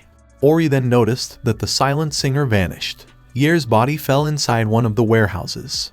The investigator approaches his body and wondered if he achieved the tranquil mind. After looking at his face, they become sure that he didn't get it. On the same day when George died, Shen ordered Ling to look for Byron in a certain villa and gives him a message. He tells her that Byron is capable of resurrecting George. Ling gets shocked by hearing the word resurrection, as it was a forbidden path that was only possible through the exterior gods. Shen asked her if she is scared and unwilling. Ling was thinking that the summoning of a god and resurrection is a serious crime for investigators. She then clenches her fist and thinks that it is not against her judgment, as she only refuses to put up with evil. She said that she will find Byron and help in resurrecting George. Shen tells her that he can't guarantee that things would go well with Byron, but he will not let Ye escape under his watch. After that, Ling and the other investigators attend the funeral of George. The director of the Anti-Magic Bureau was also present there. After the funeral was over, Ling comes over to Shen's shop. He asks if she would like to have a coffee, and she nods. He then gives her the coffee and said it is a new flavor that is appealing to women. After taking a sip, she finds it delicious and drinks the whole coffee in one go. After that, she tells him that a meeting was held in the bureau and there were 2 points of discussion. The first one was the transfer of all the high-rank investigators to Beland because of the frequent god summoning. Secondly, they talked about Shen and figured that it would be best to not make an enemy out of him. Ling was currently taking George's place and was getting all the public funds and reimbursements. Shen asked if she is thinking of using the funds for her eating expenses. Ling gets embarrassed and makes an excuse, saying she is in charge of contacting him. She also added that people around the world might be coming to Beland for the summoning of gods. They believe that Beland is a hotbed for the coming of gods. Shen replied that he understands and asks about George. After that, Ling gets depressed and said that he wanted to do things that he couldn't do as an investigator. Shen smiled, saying that he understands the situation. At the same time, George was talking to Byron about his resurrection and asked if he is not afraid to get arrested. Byron said that seeing his friend meet such an end sent a wave of sympathy through him. He then tells George to make a choice, either pledge allegiance to the Almighty or report him to the Bureau. George tells him to stop putting on a show, but Byron says that it is his pleasure. After that, they both kept gossiping like old friends. Back at the coffee shop, Ling addresses George as a depressed old man and said that he might be feeling proud, and Shen tells her to not badmouth him. He added that there is some work, so he has to get going. When Ling was returning from the shop, she was thinking that everything happened according to Shen's expectations. She feels that each of their steps revolves around him as if they are the pieces of a chessboard. She starts to wonder if every one of them, including the cultists, are all Shen's pawns. Suddenly, her belly gets red and she starts to feel warm. She heads to an back alley, and after checking, she finds out that an insignia has appeared. 2 months later, Shen's coffee shop was filled with customers, and his business was booming. After finishing his work, he said that 2 months have passed since the incident with the tranquil tongue. He was thinking about hiring an assistant to help in his business. Ever since the last summoning, his immobilization duration has been raised to 10 seconds. He thought about using this power to make money, but changed his mind after thinking about the Bureau. He then used Ye's soul and dives into a memory, where Ye was explaining the uses of barriers to his fellow cult members. Shen gets back and said that Ye's soul served as a memory browser that contained 100 years worth of memory, and it was useful for him to know about relics. He was able to understand all the functions and costs of all his possessed relics using it. Ye's memory also contained the practice of intangible arts, but Shen was not able to learn, unlike others. He also tried several magic rituals, but failed. He then wondered that he might not have the gift to practice it. Suddenly, a summoning chant appears in his head. While the chant was ongoing, he grabbed his face-changing mask from the drawer. The chant stops, and he was ready to go again. Shen then describes the god that he was going to be summoned as. He said that the Almighty grants them weaponry, but the only thing he had is his knife. He then gets summoned to a strange place. He looks at the building in front of him and recognized that it was the Beland Imperial College. He tries to touch the building, but the space gets warped and a building from his memory appears. He wondered if it is the Achromatic City, and he felt that someone is waiting for him in the direction of the library.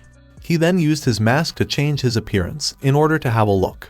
He thanks the Chaos Ash's order to give him such a handy artifact. He enters the library and feels that he was close. Suddenly, a lady said that she was expecting him and appeared in front of Shen. He looks at her and thought that she looked like a grown-up version of Aina. She then bows in front of him and introduces herself as the Witch of Knowledge. After that, she winks and said that she is pleased to meet him. Shen gets flustered and asked what her dilemma was. She replied that the Light Chaser demanded a blade from her, but she was forbidden to pass down her own things directly to mortals. Hence, she wanted to acquire his blade and give it to the mortal Light Chaser. She added that she will present him with a reward in exchange. Shen then asked about the reward with a flustered look. She replied that she will give him a blade of her own, but Shen gets embarrassed to think of something else. He thought that she is the first person to casually talk with him after getting summoned, so he wondered if she was something like a succubus.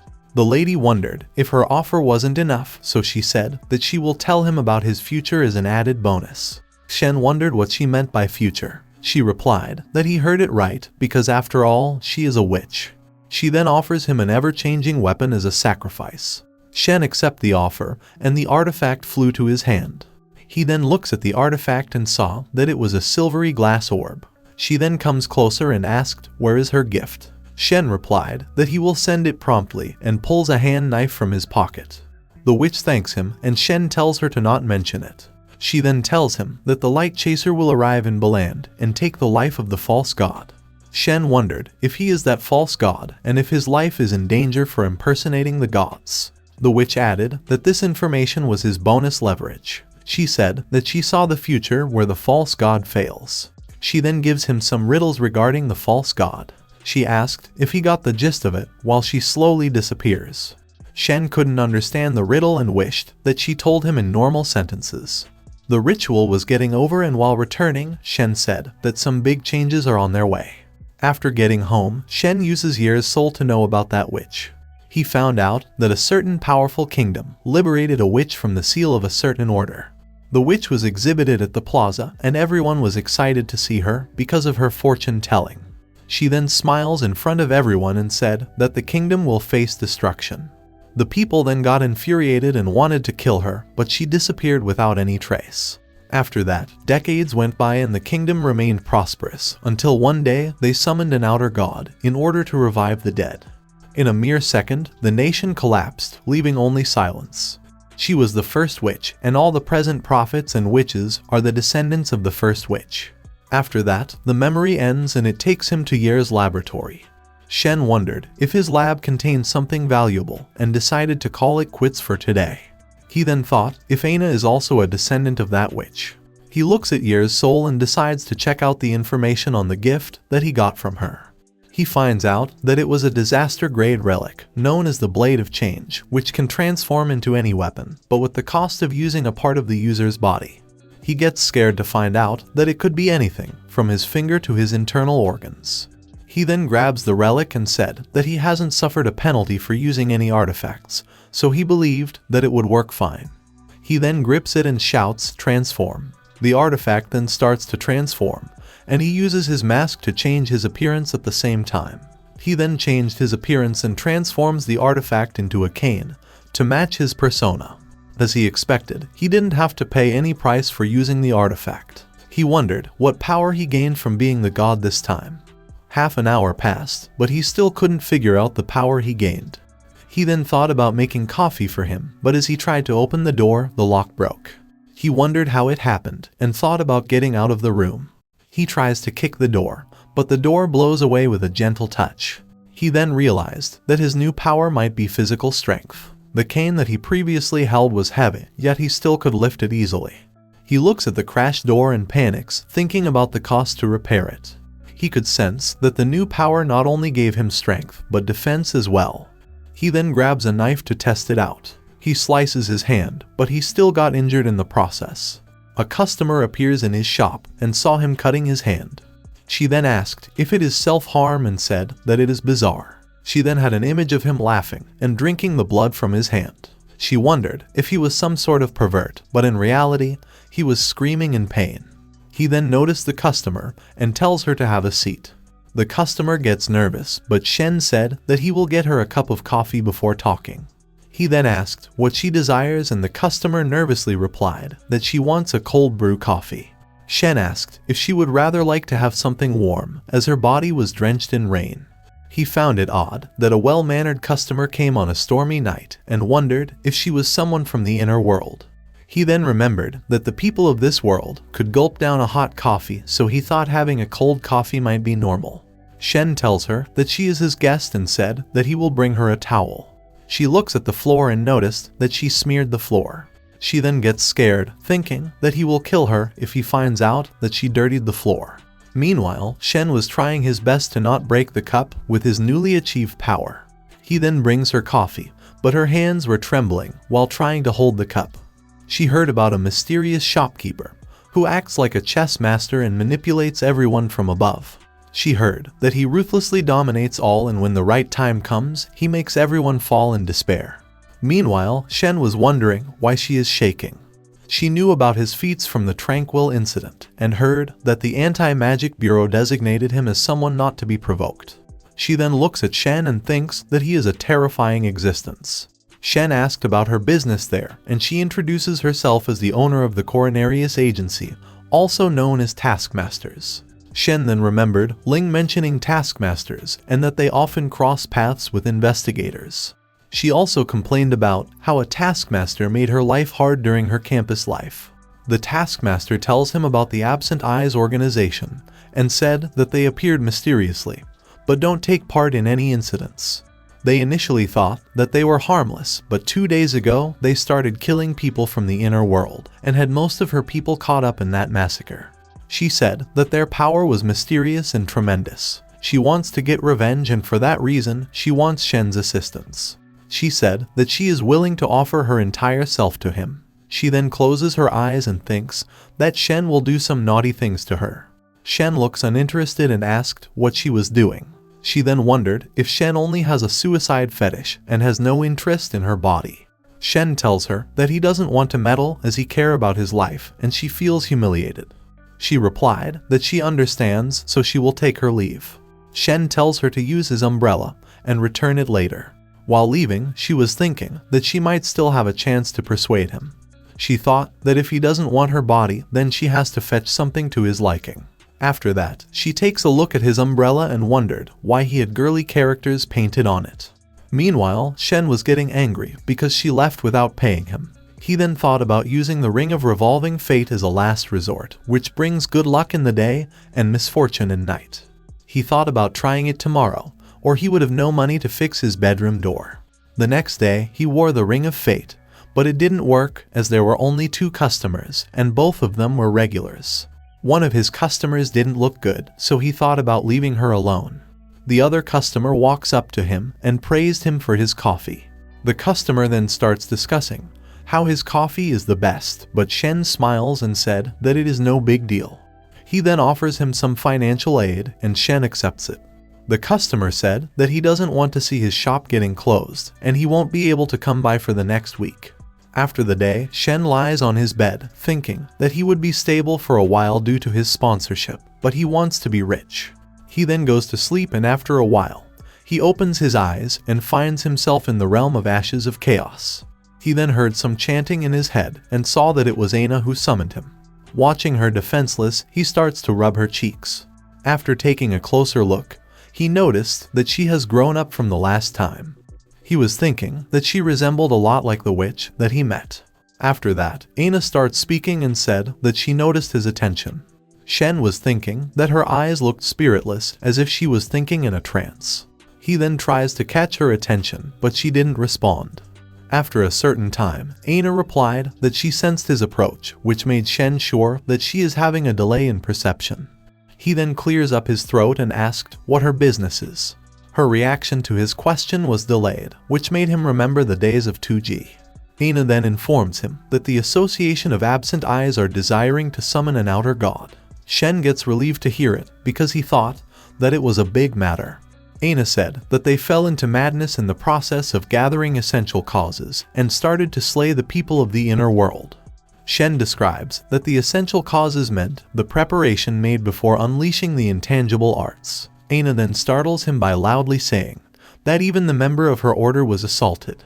He then pats her head and thought that her mental transmission was lagging just like the 2G network. She asked for his knowledge about the course of action that they should take. Shen realized that the reason absent eyes were recording all kinds of events was to gather essential causes. He thinks that there is a strange god who likes prying into the past. He replied that the answer she seeks will be given to her by fate. After that, the realm starts disappearing as Aina was done with her questions. Shen said that it was better for them to meet in the dream, where it was safe. Suddenly, another chant appears in his mind, and this time, he was being called as the Heavenly Fog. Shen recognized the chant and thought about taking a closer look. He enters the Heavenly Fog's domain, and as he thought, it was none other than Byron who called him.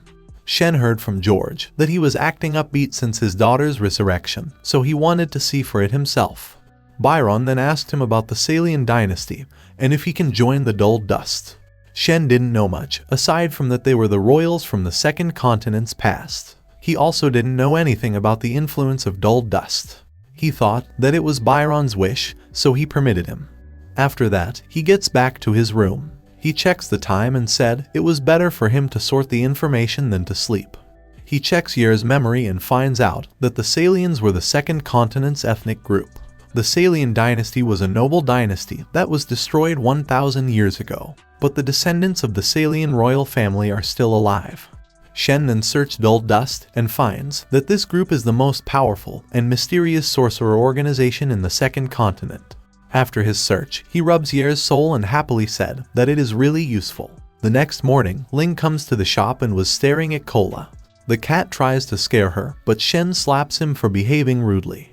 Ling smirks at the cat, but Shen forbids her from doing so. Shen asked her the reason to come and what happened this time, and she replied that she found remnants of intangible arts around a dead old man from the slums. She said that he was a kind man who often gave money to the slum children.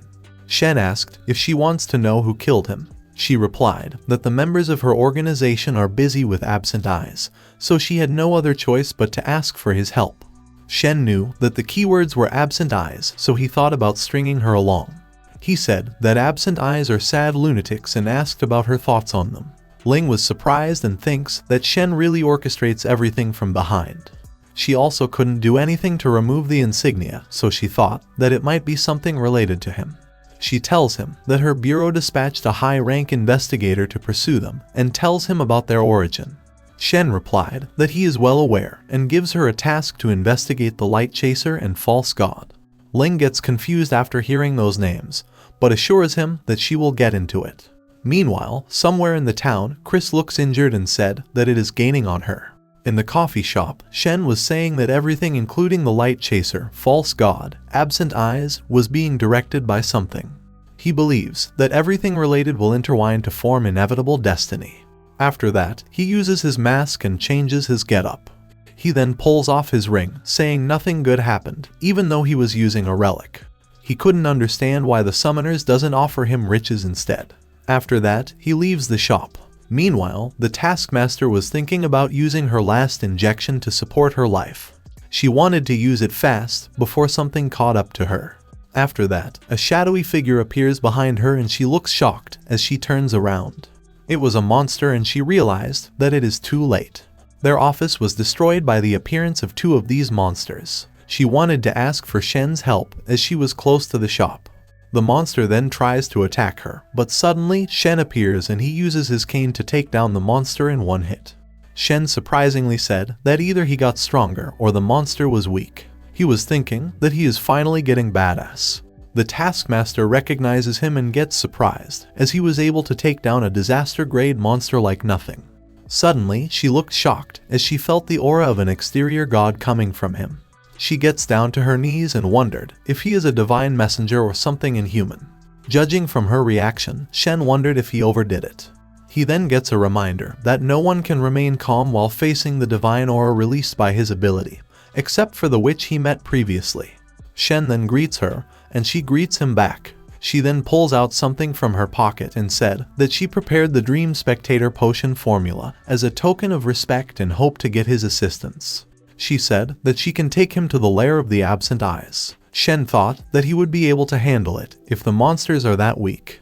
After that, she injects herself in order to heal her injuries. Shen tells her to lead the way and excitedly said that they have a lair to overturn. While leading him to the lair, she was thinking about her dead colleagues and how they used to support and laugh together. She was getting depressed, thinking that Coronarius only has 3 members left. Shen asked if something is wrong, but she replied that it's nothing. She was thinking about renouncing some things for the sake of what's important to her. She knew that she had to cling tight to Shen. She was thinking about offering loyalty to him because she thought presenting a few $1,000,000 would be meaningless. After that, Shen asked if the lair is here and she replied that it is. She said that the lair is underwater and it was formerly a stronghold for their association. She tells him that they used to hold research and discussions there. After that, they suddenly got supernatural powers and began to call themselves observers. Shen said that he believes a relic or an exterior world god is at play here. She gets impressed by his intuition and calls him wise. Shen thanks her for the compliment but forbids her from using the word wise lightly. She then makes an annoyed face and curses her flattery. After that, Shen tells her to go back, and then he summons flame from his hands. Since it was underwater, he wanted to test out something. Meanwhile, she was getting nervous about staying near him because all she was seeing was a massive amount of outer god aura exuding from Shen. He then starts to control his flame underwater as a light source. He believes that there must be a switch underwater. After a while, the switch becomes visible thanks to his flames. Shen tells Chris that he found the switch, but she was speechless from the fallout of his power. Shen thought that he never saw someone as scared as her before. After that, Shen opens the gate, and she compliments him, saying, "Brilliant." While proceeding into the lair, Chris said that she needed to fetch something. Shen gets shy watching her, as she was putting her hands between her melons, so he asked what she was doing. She replied that it is the best place to put something. She then pulls out a card and starts chanting a spell. Shen recognizes the god she mentioned in the chant, as it is the only orthodox god in the second continent. She then completes her chanting and summons a light ball. Shen praised her as she was looking at him to be praised. There was a pair of glowing red lights in the distance, and then suddenly a monster jumps at them. Shen used his cane and launches a deadly blow to defeat the monster in one strike. Chris was captivated by Shen's strength. After that, she exudes a green light, making Shen curious. She tells him that she is cleaning up the dead body. Shen thought that she is trying to curry favor with him. After that, they moved deeper into the lair, and Shen beat all the monsters along the way. From Chris' point of view, Shen was looking like a savage while slaying those monsters.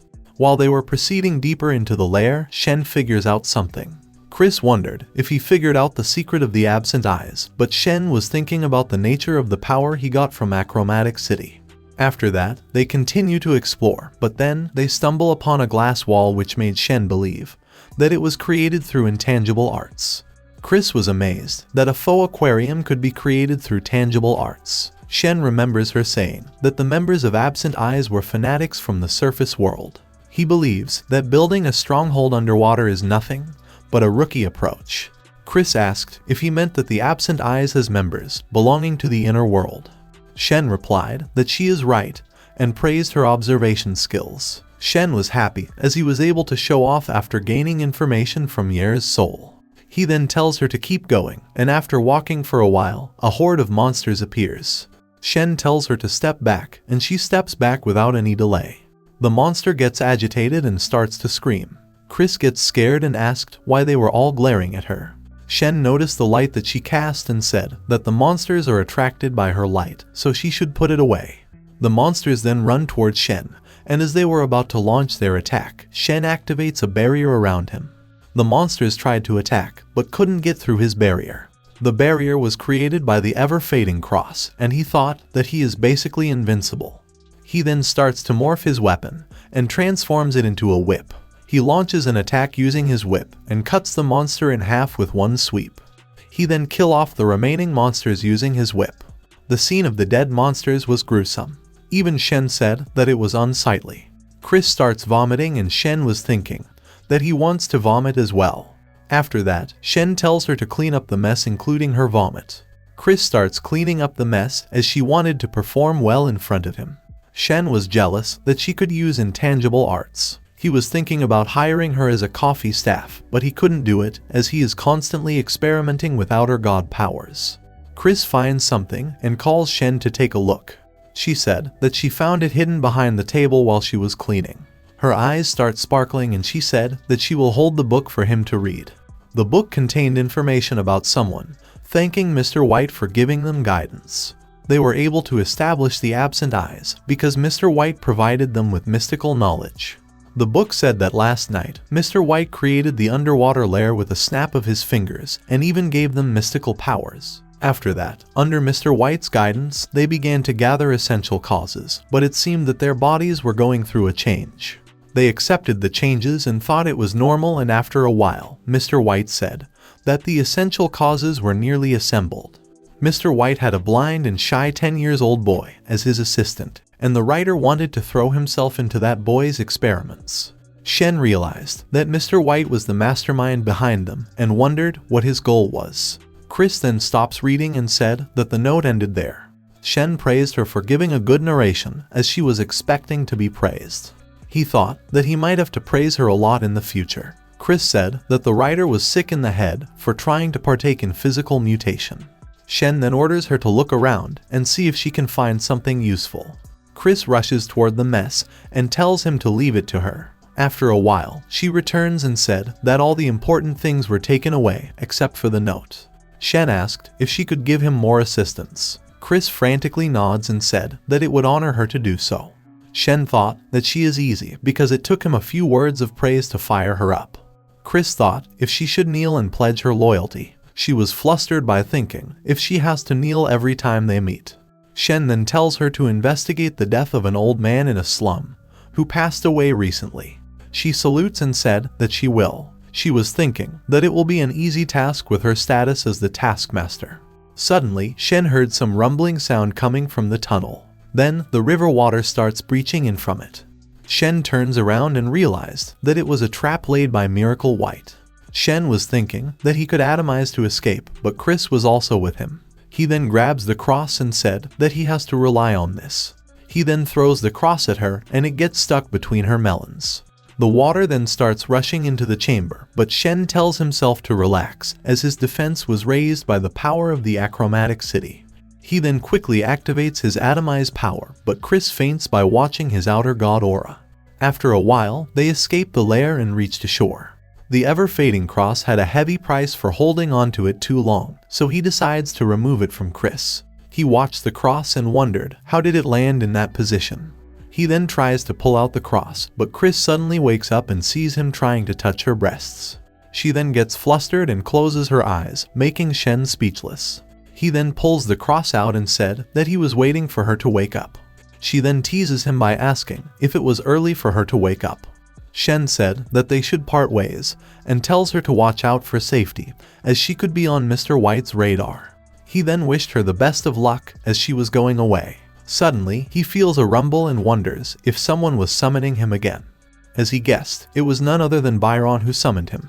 His assistant fainted as usual, so he thought that she must be loyal to Byron.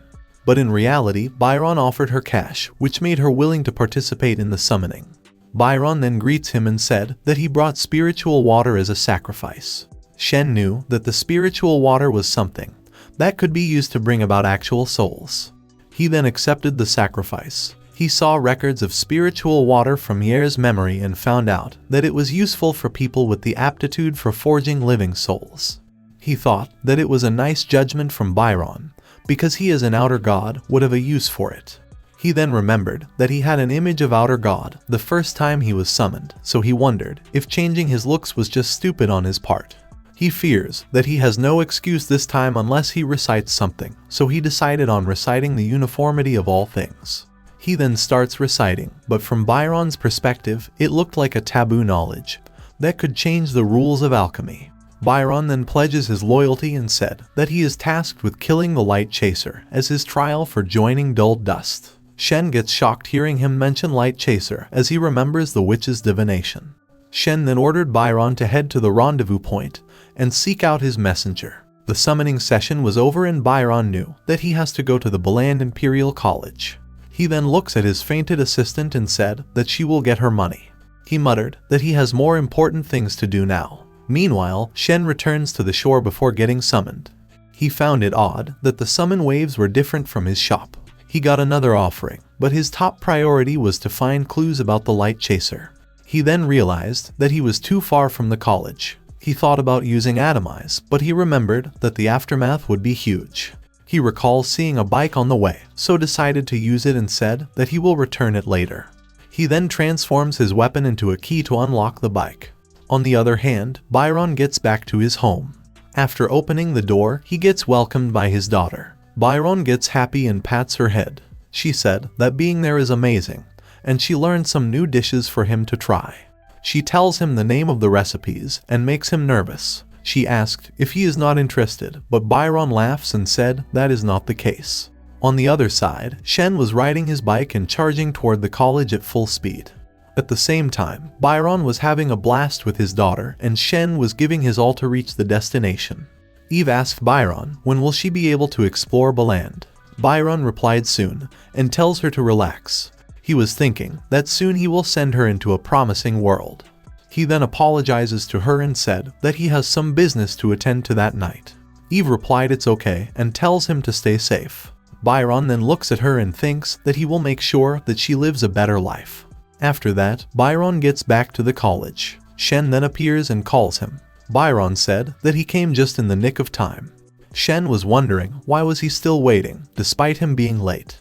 Byron wondered if the messenger had teleportation ability as he came just in time. He thought that the messenger was a mysterious man. Shen then ordered him to tell him everything he knew about the light chaser.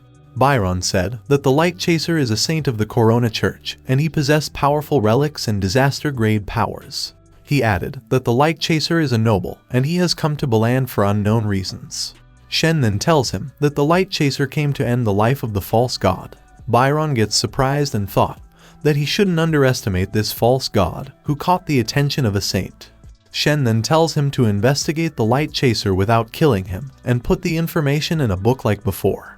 Byron bows before Shen and said he understands. Byron thought the information from before found its way to George, and without participating, the messenger was able to bend the whole situation to his knees. Shen then tells him that he is looking forward to his findings. After that, Shen knew that he had to return the bike that he borrowed. After some time, Shen returns to his shop and thinks that he never heard of a messenger who rides a bike to meet and thought that it was humiliating. He was thankful that he didn't bump into any acquaintances, otherwise he would have been embarrassed. He then sighs and said that he learned about a person from Year's memory who was untouchable like him. Suddenly, Shen gets hit by a ball in his forehead. After that, Cola jumps over his head and catches the ball. Cola was playing with Year's soul. Shen watches him play and threatens him, saying that he will sterilize him. Cola gets shocked to hear it. Shen reads that September 5th was known as Exorcist Day, and on this day, people don't go outside, as they will encounter demons. Families get together for a meal on that day, and dedicate a final prayer to the sun. He then continues to read the rest of the article on his phone. He didn't know if the monster part was true, but he was certain that he won't be getting any customers. Suddenly, he hears a scream and gets outside to look.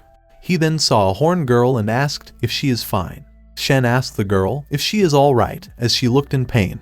He proposed her to come inside the shop, but she refuses. Shen said that he is not a bad person and wondered if he looked like a monster to her. The girl replied that he shouldn't get involved with her as she is a monster. Shen wondered if her horns is not an accessory because he thought it was a festival custom.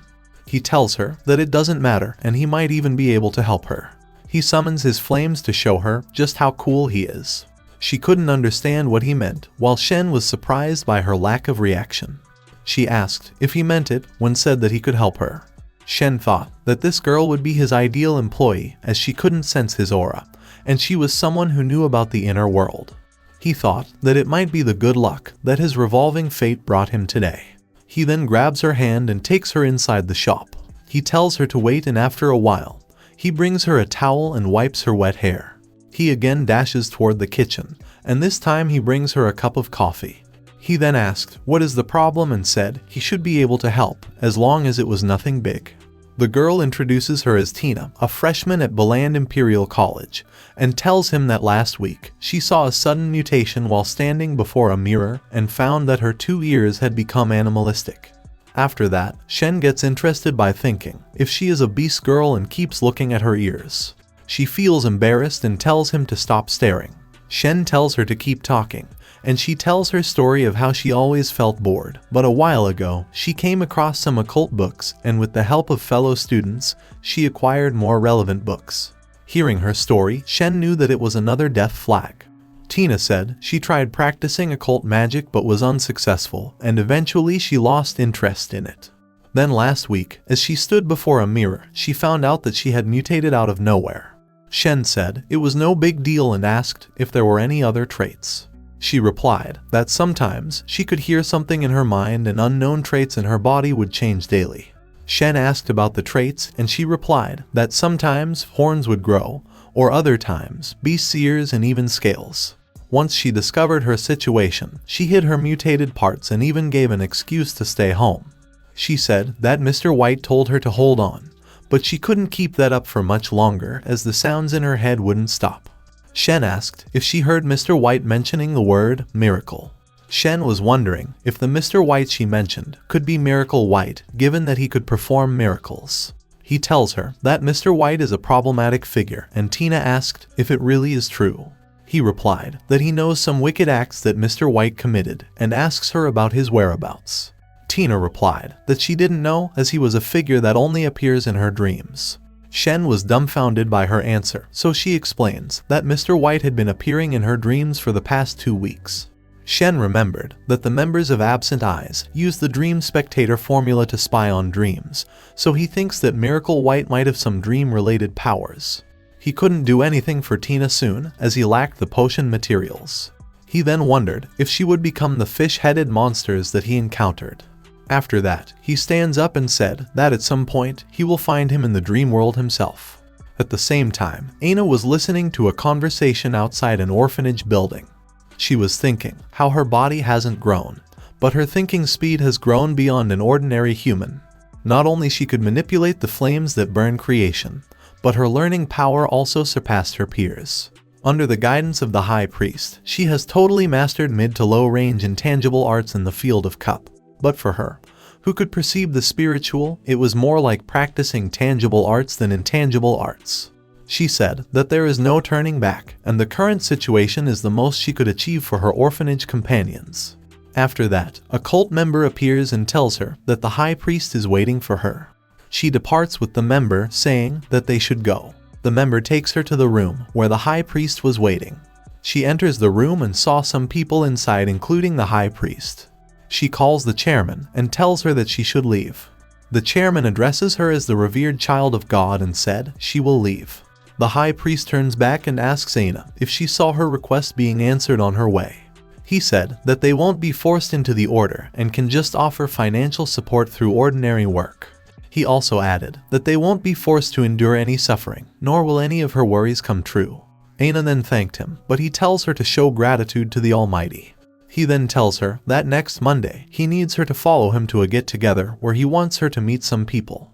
He said that the congressman was planning to go further into the political sphere, which was vital to the whole order, and his supporters were planning a private get-together as an excuse for his 70th birthday. Aina remembers that the priest was talking about the hook-nosed old man from the day of the attack. She asked if it's safe for her to attend, as she would be on the Anti-Magic Bureau's radar. The High Priest reassures her, saying that she might meet her peers there, and also added that she should have a broader understanding of the outside world. He then brings a vial and said that he recently considered diluting it, so others might have a chance to receive the gift of immortality and undying. Aina asked if he hasn't forgotten what she said while making a troubled face. He replied he hasn't forgotten and said that he had people investigate the Absent Eyes, but they observed the oracle and never took action against them. He also added that the Foundation was in that matter as well. Aina gets surprised to hear about the Foundation, and describes how large the ruined Foundation was compared to their order and how they thrive behind the scene of every national government. She said that she had to report this to the messenger, and the priest replied that it was a good call on her part. While Aina was leaving, the high priest was thinking about how Aina could find the divine messenger thanks to her insignia, and thought of that as God's guidance. He believes that if he rashly seeks the messenger without any guidance, then it would be a sin. He then tells a member to cancel his meeting with Lord Farikos and said that he was hard-pressed with too much business. Meanwhile, Tina was sleeping in Shen's bedroom. She wakes up and checks her body for any signs if she was violated, but she finds none. She then starts blushing because she was having dirty thoughts for Shen. Last night, she was thanking Shen for helping her out. Shen was thinking that if her mutation was a curse, then he will give her the ever-fading cross right before she starts to mutate. Tina asked why he was staring at her again while blushing. He tells her to lie on his bed and said he will keep a watch on her in case something happens. She gets embarrassed hearing him say that, while Shen was thinking that she is a bit too shy. Suddenly her horns start shrinking and then it completely vanishes. She wasn't feeling good, so Shen tells her to take the cross. He puts the cross on her, but it had no effect. Then suddenly, she sprouted wings from her back. Shen then confirmed it was not a curse and also revealed that she won't be turning into a fish monster. He then tells her that the danger is gone and she won't be turning into a true monster. After that, he tells her to get some good rest and thus the flashback ends. After waking up from bed, Tina approaches Shen. Meanwhile, he was thinking that Ye's soul might contain something on her problem, but he was certain that it was a part of Mr. White's operation. Tina then tells him that she doesn't want to go back to her house as her parents will find out, and as a devout Corona Church follower, they will hand her to the church. She asked if he had any methods so that normal people couldn't see them. Shen was thinking that she couldn't use the mask forever and they both can't use any intangible arts either. He then tells her to stay at a nearby hotel for now. She misunderstands Shen's words and starts blushing. Shen said that he will give her some baggy clothes to hide her wings before heading to the inn. Some time passes and he starts thinking about the description that Tina gave him of Mr. White. He thinks that Mr. White is a difficult person to deal with. He also needed to sort out the housing situation as he can't have Tina staying in an inn for long. Suddenly, the doors of his shop open and Chris appears, saying that she found a lead. Shen praised her, saying she did a nice job and tells her to have a paid cup of coffee. She replied, of course, and asked if there is someone who isn't paying. Shen said, yes, there is someone who hasn't even returned his umbrella, and Chris found it despicable. She reports that the old Candyman died because of the use of intangible arts by someone from the Butt family. She tells him how Count Butt had always been in poor health, but recently, he recovered out of nowhere, which led to her believing that it was the effect of intangible arts. Shen was impressed by how she was able to give him detailed information in just 12 hours. He then asked how she get that much information and she replied that she has a lot of connections who were present during the incident. Shen then remembered that she is a big shot herself and said he will reward her for the work. She gave him a modest reply, but her face gave it away. Shen knew that he can't have his subordinates work under him for free, so he was planning to give her a summoning ritual magic from Ye's memory. He tells Chris to not do something dangerous with the summons, and she replies that she understands. The summoning ritual that he gave her was the Silent Singer's kin, Lady Silence, and she had the power to ward off disaster-grade monsters. Chris was surprised because she was a taskmaster since childhood, and she had never seen intangible arts of that grade before. She bowed in front of Shen and said that she hasn't done anything deserving of the reward. Shen replied that it is nothing and said that she will be getting more in the future. After that, he tells her to gather the materials for 2 dream spectators and bring them over. She replied that she will get it done right away. As she was thinking that the materials will cost her hundreds of thousands, she realized that the members of Absent Eyes were normal people and wondered, how were they getting the backing to use Dream Spectator? She thought that it might be a hidden test from Shen and started smiling. Chris tells him that she will also look into the source of the materials to find clues about the mastermind. Shen was surprised because he never even considered investigating the source materials. After that, she leaves, and at the same time, Ling was on her way to the shop, thinking that she never would have helped him with the information if not for his help to resurrect George. She was thinking that as long as he doesn't cross the line, they would work with him. Cola was chilling on the ground, but after watching Ling enter the shop, he stares at her angrily. Shen then notices Ling and compliments her new outfit. He also intimidates Cola, saying that he shouldn't harass the customers. Ling tells Shen that she has to wear winter outfit as she is undercover as a student. Shen then asked if she would have sweets, but she replied that she would have tea instead. After bringing her tea, Shen tells her that he already had an answer to her request. He was fortunate that Chris came before her, or else he wouldn't have been able to fulfill her request in time. Ling was impressed by how fast his investigation was. She had read about reports of Shen being an untouchable and uncontrollable being. There were also several reports on him, and even one stated that his true form is colossal and very dangerous. Ling was thinking that after looking into the archives, she couldn't view him as a human, and she also had some strange dreams which she wondered if it had something to do with the insignia on her body. Shen then tells her that it was the Butt family and they used some intangible arts which led to the old man's death. She thanks him and said she will give him information on the Light Chaser, but she still doesn't know anything about the false god. Shen replied that the false god is someone who the Light Chaser will risk everything to destroy. Ling wondered how he got information on the Light Chaser's motive, which even their bureau was unable to find. She tells him that the Light Chaser is called Flo Augustine, and he has been investigating the absent eyes recently. Shen was excited because the key information about him has finally appeared. Ling said that Flo hasn't made much progress in the investigation as he has too much integrity. Shen wondered if he is a good guy, as he could make Ling feel uneasy with his integrity. She also gives him information about members of the Foundation being subjected to the investigation as well.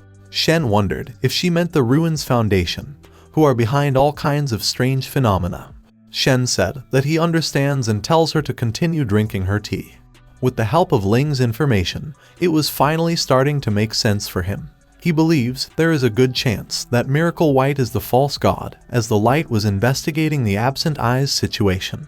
Shen was thinking that the absent eyes members were the victim of his first experiment, and Tina's case is the second.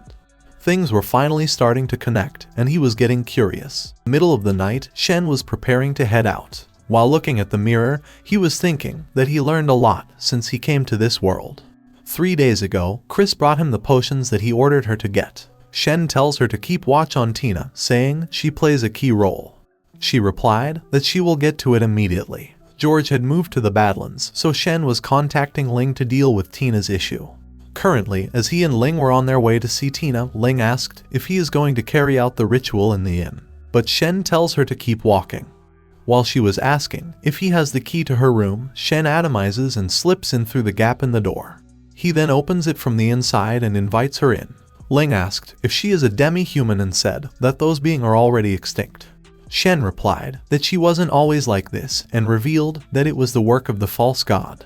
He added that he only wants her to return to her former state. She wondered if he meant the false god which the Light Chaser wanted to destroy, and gets nervous thinking about his role in major events. Shen then summons his flames and makes Ling startled. He was exuding an outer god aura as it helped Tina to make her mind calm. He looks back at angry Ling and realized that he forgot about her. After that, he pulls out the potion and said they should get started. As she was about to say something, Shen whispers something into her ears, so Ling replied that she understands. Shen then looks menacingly at the window behind Ling. Meanwhile, a shadow figure with a single eyeball was approaching the hotel. Everyone in the building was unconscious, and the shadow sneaks past everyone. It starts climbing up the stairs and eventually enters the room where Shen was waiting. The monster looks at Shen and launches an attack with its scythe.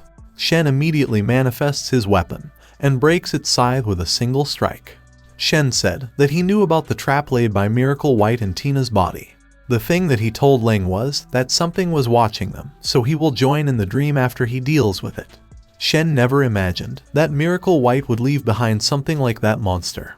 The monster then attempts another attack, but Shen breaks its remaining weapon using his cane. He then rushed towards the monster and attacks it using his cane. The monster then starts regenerating from the damage, but Shen uses his immobilization on the monster. He gives it another slice, but it again starts regeneration and makes Shen mad. He then changes his weapon into a hammer to see how many times it could regenerate. After a while, he was finally able to kill it, but then he noticed white crystal pellets on the ground. Suddenly, Tina starts screaming, and as Shen approaches them, he saw that Ling was injured as well. He then wondered if it was a trap set by Miracle White. Shen thought that he should hurry into the dream. He wasn't sure what the dream will hold, as the dream with Aina and Byron was different. He falls asleep, and after opening his eyes, he wondered if he was in the dream world. The dream world that he appeared in was barren. He was feeling that Ling was up ahead, so he started walking straight in front. Meanwhile, Ling was sleeping in a dark void when suddenly she opens her eyes. She was relieved that her clothes were still on, but she couldn't find the others. She realized that it should be the dream world's first layer, and then she explains how there are 3 layers of the dream world, and how each layer worked differently. She approaches the window and jumps down, while thinking that she has to find the false god as per Shen's order. She thought that she might find the false god if she can find Tina. She said she doesn't need to mind her appearance as she is inside the dream world. Then she rips a part of her robe and makes it float. The piece of cloth turns into a crane, and Ling said as she and Tina has a connection by holding hands, so the crane should be able to guide her to Tina. She approaches a building and wonders if it was the origin of the reality layer. The paper crane gets vanished, so she was sure that Tina wasn't in that layer. She jumps off the building and a portal to the next layer appeared. She falls into the portal and vanishes inside. After that, she appears in a different region and said that she has reached the fantasy layer. Suddenly, a colossal monster appears in front of her and starts howling. She then noticed the crane and starts rushing after it. The monster attacks her with its feet and makes a massive impact. But Ling successfully dodges the attack and comes out of the smoke. She starts chasing after the crane and enters the portal to the next area. After that, she looked up and saw a fairy tale castle and a princess. She saw a weird-looking horse and got confused. She also saw a weird-looking dragon and wondered why the art there are so bad. She started rushing through the woods as the crane was getting further away. After crossing the woods, she appeared at the beach, and in front of her was an ocean. She said that the source of Tina's imagination comes from her childish heart, so she guessed that Tina's childhood was better than hers. It looked like Tina was in the primitive layer, so she started following after the paper crane. She vanishes inside the water, and after she regained her senses, she found herself in a distorted world. She noticed that Tina was cowering in fear. Then a strange man appears behind her and welcomes her by calling her name. He tells her to not act surprised and said that he is a man of miracles who knows everything, which also included her.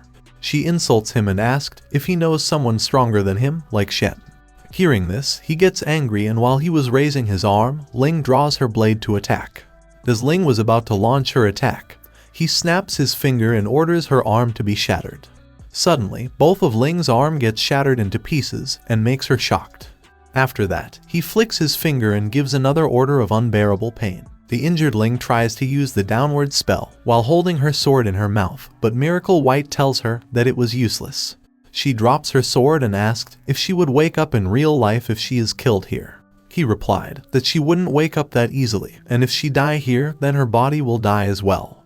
He said he won't kill her as he wanted sincere submission from her. He used unbearable pain again and again so that her willpower breaks. She kept screaming from pain, and after that, when he tells her to submit to him, she refuses while gritting her teeth. He gets surprised by her resilience and said that he will turn up the heat if she doesn't obey. But suddenly, he heard the sound of thunder and wondered why the place restored to its original state. He flicks his finger, but he gets surprised as nothing happens. Ling was feeling less pain, so she wondered if Shen had finally arrived. Suddenly, they both looked shocked as they saw Silent Singer approaching them. Ling gets unconscious from the shock and falls to the ground, while Shen wondered if he was too late. Shen gets angry and starts exuding a massive outer god aura. Miracle White gets nervous as he saw him exude an outer god aura. He starts to make his escape as he looks at Shen and thought he is not his opponent. He then flicks his finger and said the word, awaken. After that, the dream world starts to shatter and they all arrive back to the reality. Tina wakes up first and wonders when Shen got into her room while looking at him. She was also surprised to see a girl her age lying beside her. She then looks at her breasts and gets angry at the size difference. She realizes that the 3 of them slept together and starts blushing. While Shen was slowly waking up, Tina smacks him in his face. She asked how could he do that, but Shen couldn't understand what she was talking about.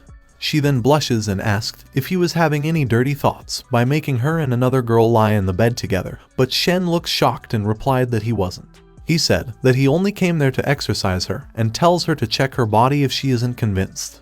While she was checking her body, Shen was glad that Ling didn't see him getting kicked or his reputation would have diminished. Tina returned back to normal, so she thanks him for his efforts. He looks at Ling and thought that she looked in pain in the dream world. He also wondered if his interruption with the false god made her pain in reality vanish. She wakes up, but Shen felt something off as she was looking in a dispirited state.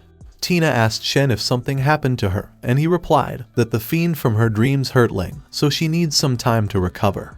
He tells her that they need to stay in her room that night, and she said it is fine. Shen was wondering that even if Tina's case had been solved, Miracle White is still at large. Suddenly, he hears some chanting and wonders if it was another summoning. There was no tremor, so it didn't look like a summoning to him. It was as if the sound was going off within his soul, just like how he heard the sensations of Ling's voice in the dream. Tina gets worried, thinking if there are still some monster around them, but Shen replied that it was fine. He gets relieved that it wasn't a real summon, as he would have been worried to leave them alone. The voice sounded like an Erme accent, which confirmed his suspicion that summoning is not just limited to Balan City. He learned from Ye's soul that the Erme were former Nolan people, who went to the third continent to slaughter the natives and establish a new nation. Nolan had waged war with Erme in the past and ultimately had to recognize the nation's independence. Back in the present, Shen was thinking that this time, he heard a chanting without being summoned. He wondered if it was a new power similar to the summoning. In the dream world, apart from Ling's voice, he noticed the image of a red insignia as well. He wondered if he should check, but it would be a pain to explain it to Tina, so he thought about waking her up first. After that, he tries to call Ling to wake her up, but she had no response at all. He said that he will give her a 50% discount on the snacks if she wakes up. Hearing this, her facial expression changes a bit, which made Shen clear that she needed more time to recover. Tina said she looked like a puppet and asked if she is his familiar. Shen then jokingly tells Ling to arise, to make Tina clear that she wasn't his puppet, but Ling obeys his command and instantly stands up. Shen gets shocked and wondered when he got the powers to control people, while Tina was looking at him with excitement.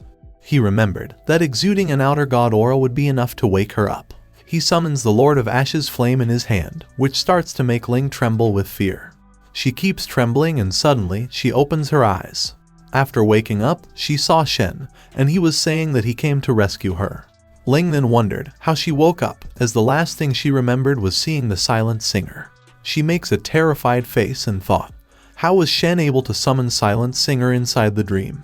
She starts to wonder what kind of man Shen is, as not only he has the aura of exterior gods, but is also able to summon the silent singer and bring down the false god, which even she was having a hard time with.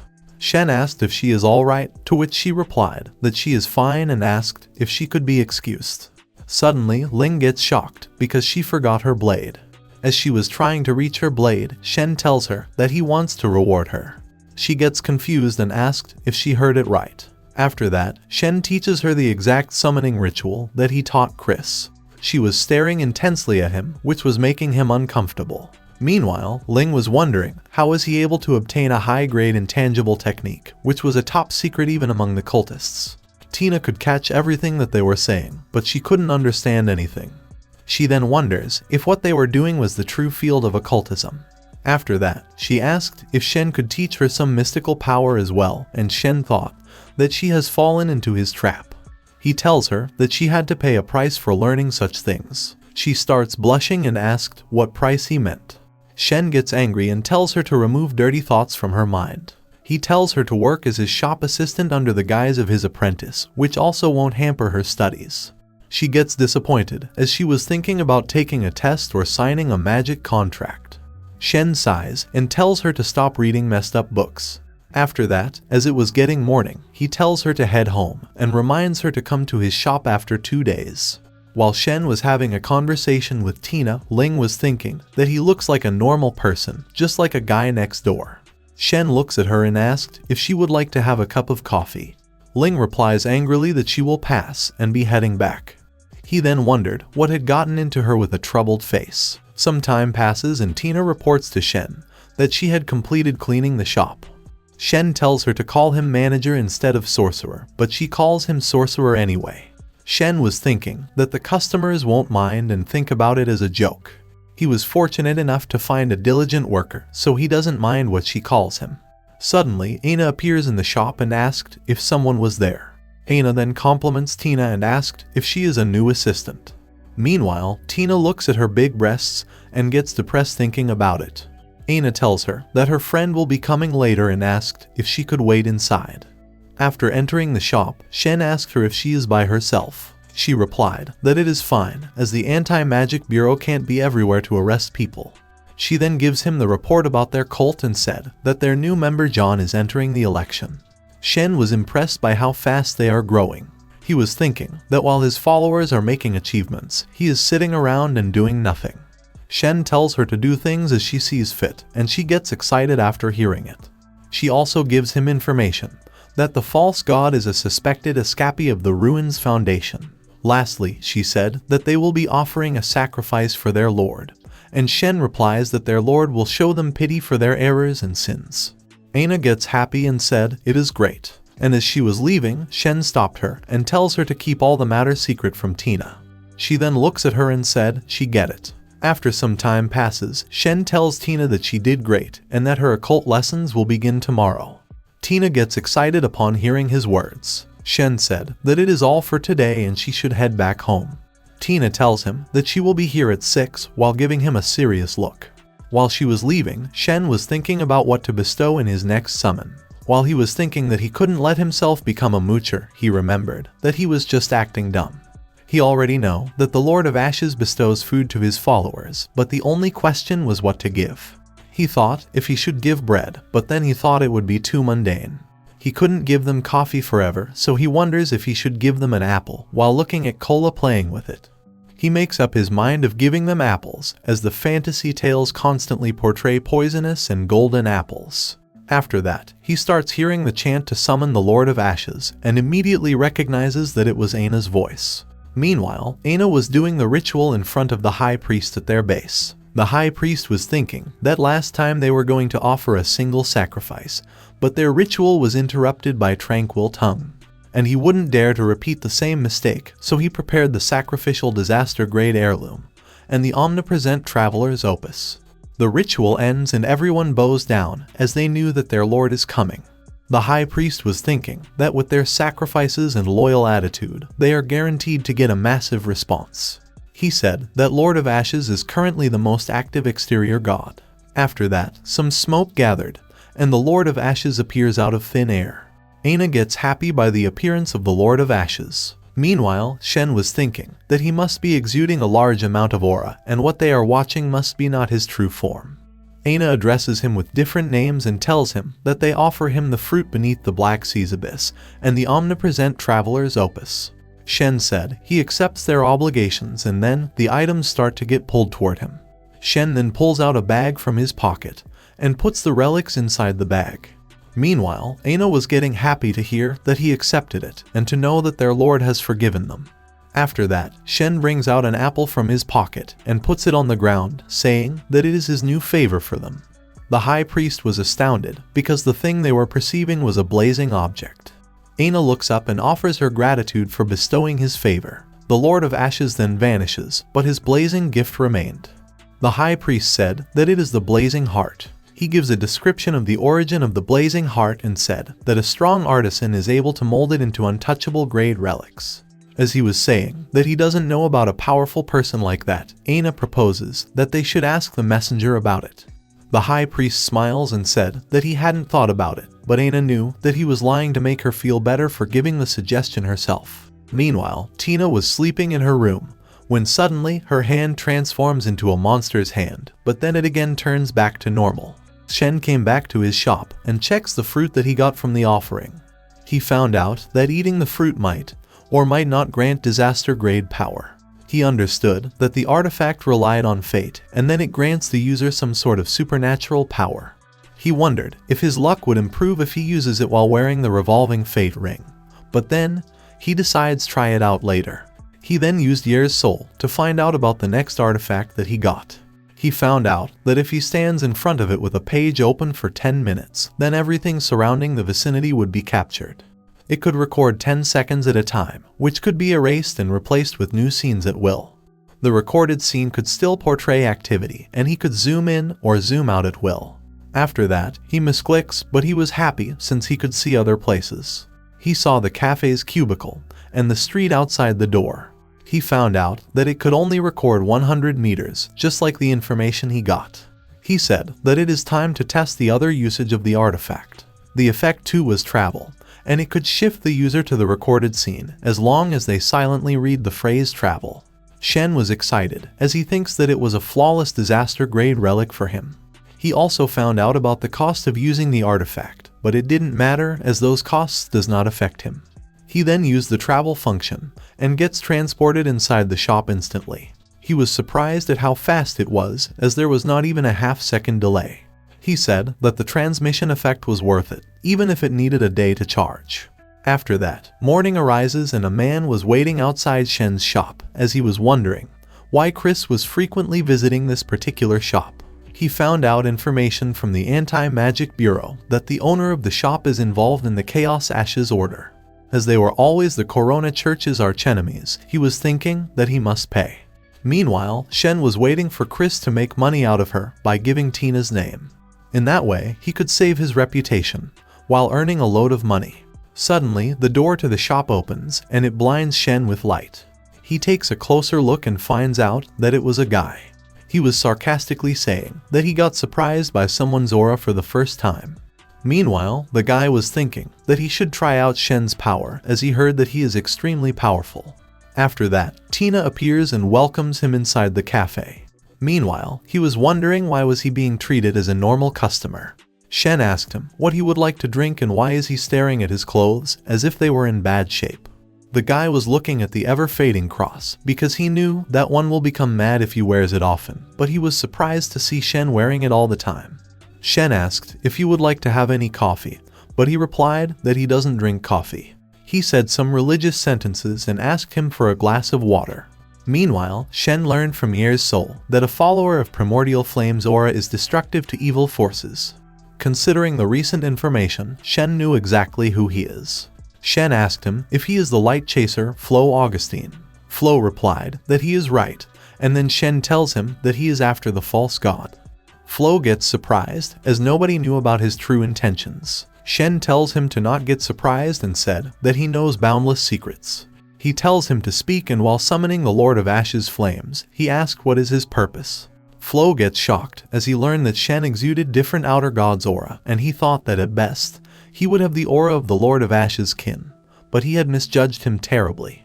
His teachings tell him to be flexible with an unbeatable enemy, but he knew what his heart was telling him to do. He then clenches his fist and said that he has come to cooperate with him.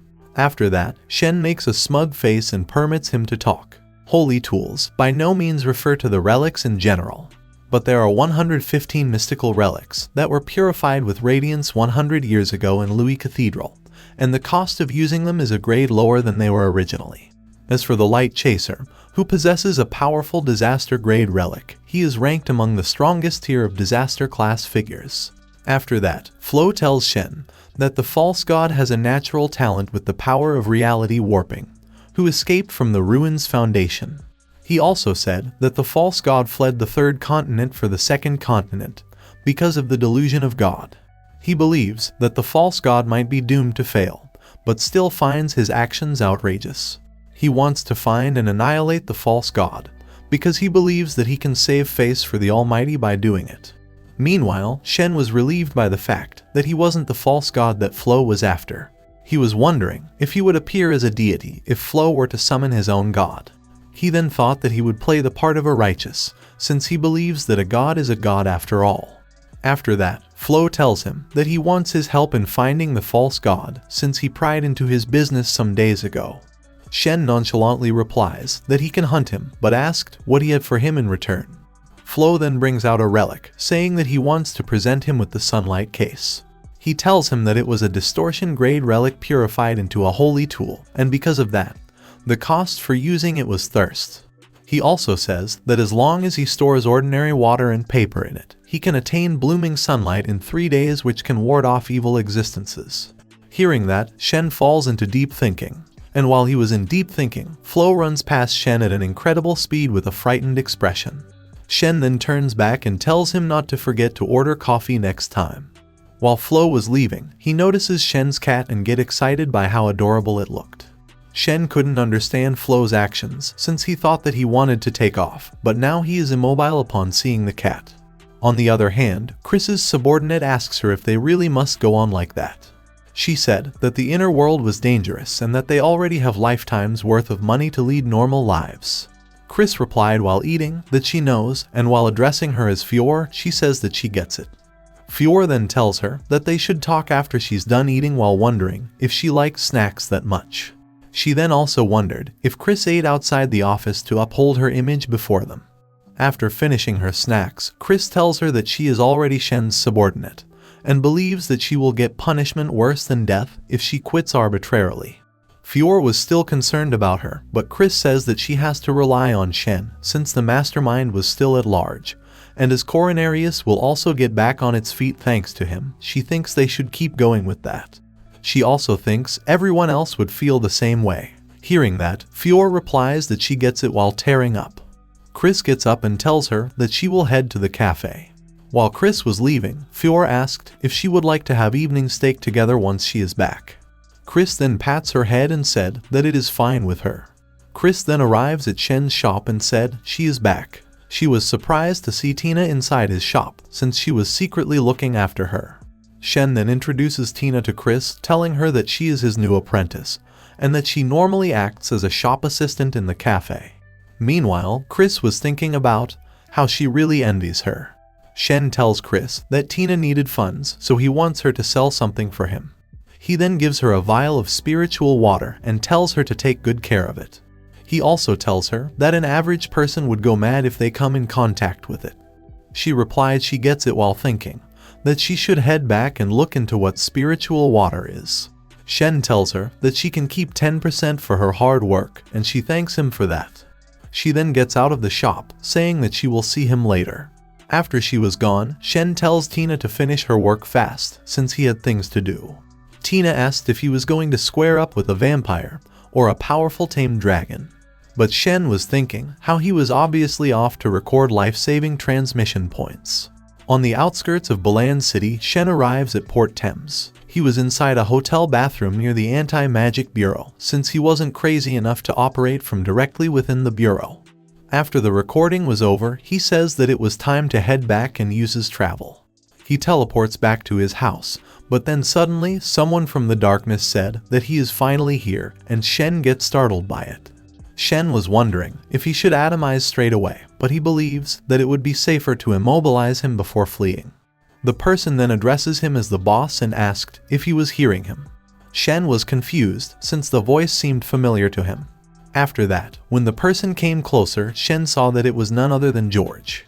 Shen was scared to death, but George couldn't understand what was happening. Shen asked why he came to the cafe in the middle of the night and said that there is no coffee for him at the moment. George replied that he can't wander around the city like before, and that he can't even enter his cafe easily.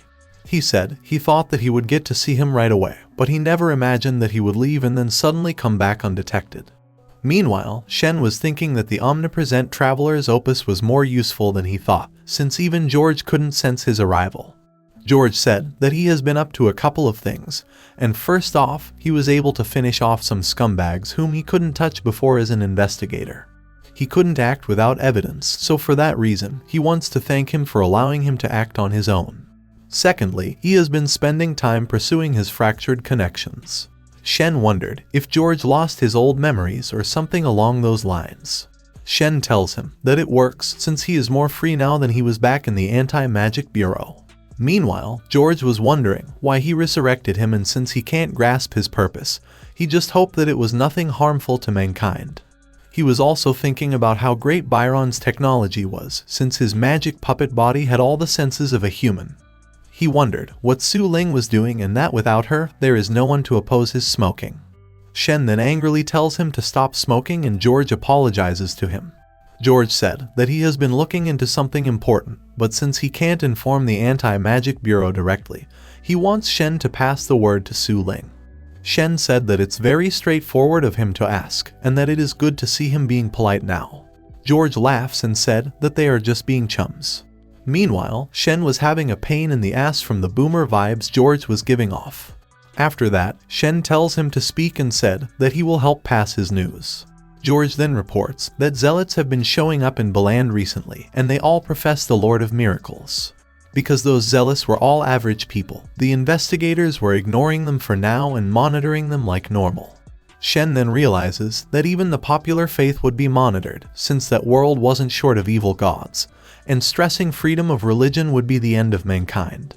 George added that upon careful investigation, he found that the people professing the God of Miracles were not reasonable. Shen said, "It is as if their awareness took a sudden 180 degrees, and George replied that it's exactly as he said. Shen was thinking that similar things came up in the notes from Absent Eyes and believes that Miracle White was up to no good. Shen then tells him the title False God, but George had no idea what he was talking about. Shen tells him about Miracle White and that he was being chased by the Light Chaser for masquerading as a god. George said it's no surprise that Shen could gain that much personal information, and that his information is rubbish in comparison.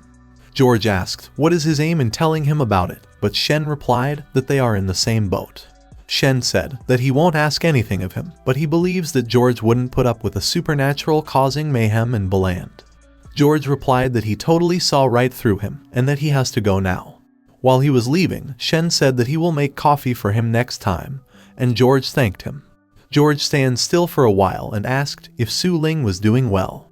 Shen replied it didn't seem like those people forsaken her judgment, to which George said that it should be kept that way. He then tells Shen to look after her, and he replies that he will do it. The next morning, Su Ling enters Shen's shop and he greeted her. After that, Aina enters his shop and Su Ling's eyes get focused on her. She was impressed by Aina's features and thought that her expression is portraying wisdom far beyond her age. Meanwhile, Aina was thinking about how beautiful Su Ling looked and that she had a mature disposition that doesn't suit her age. In the middle of all this, Shen was getting nervous, wondering why Aina had to show up. Since they were polar opposites of each other, Shen was getting scared thinking that Aina could get exposed.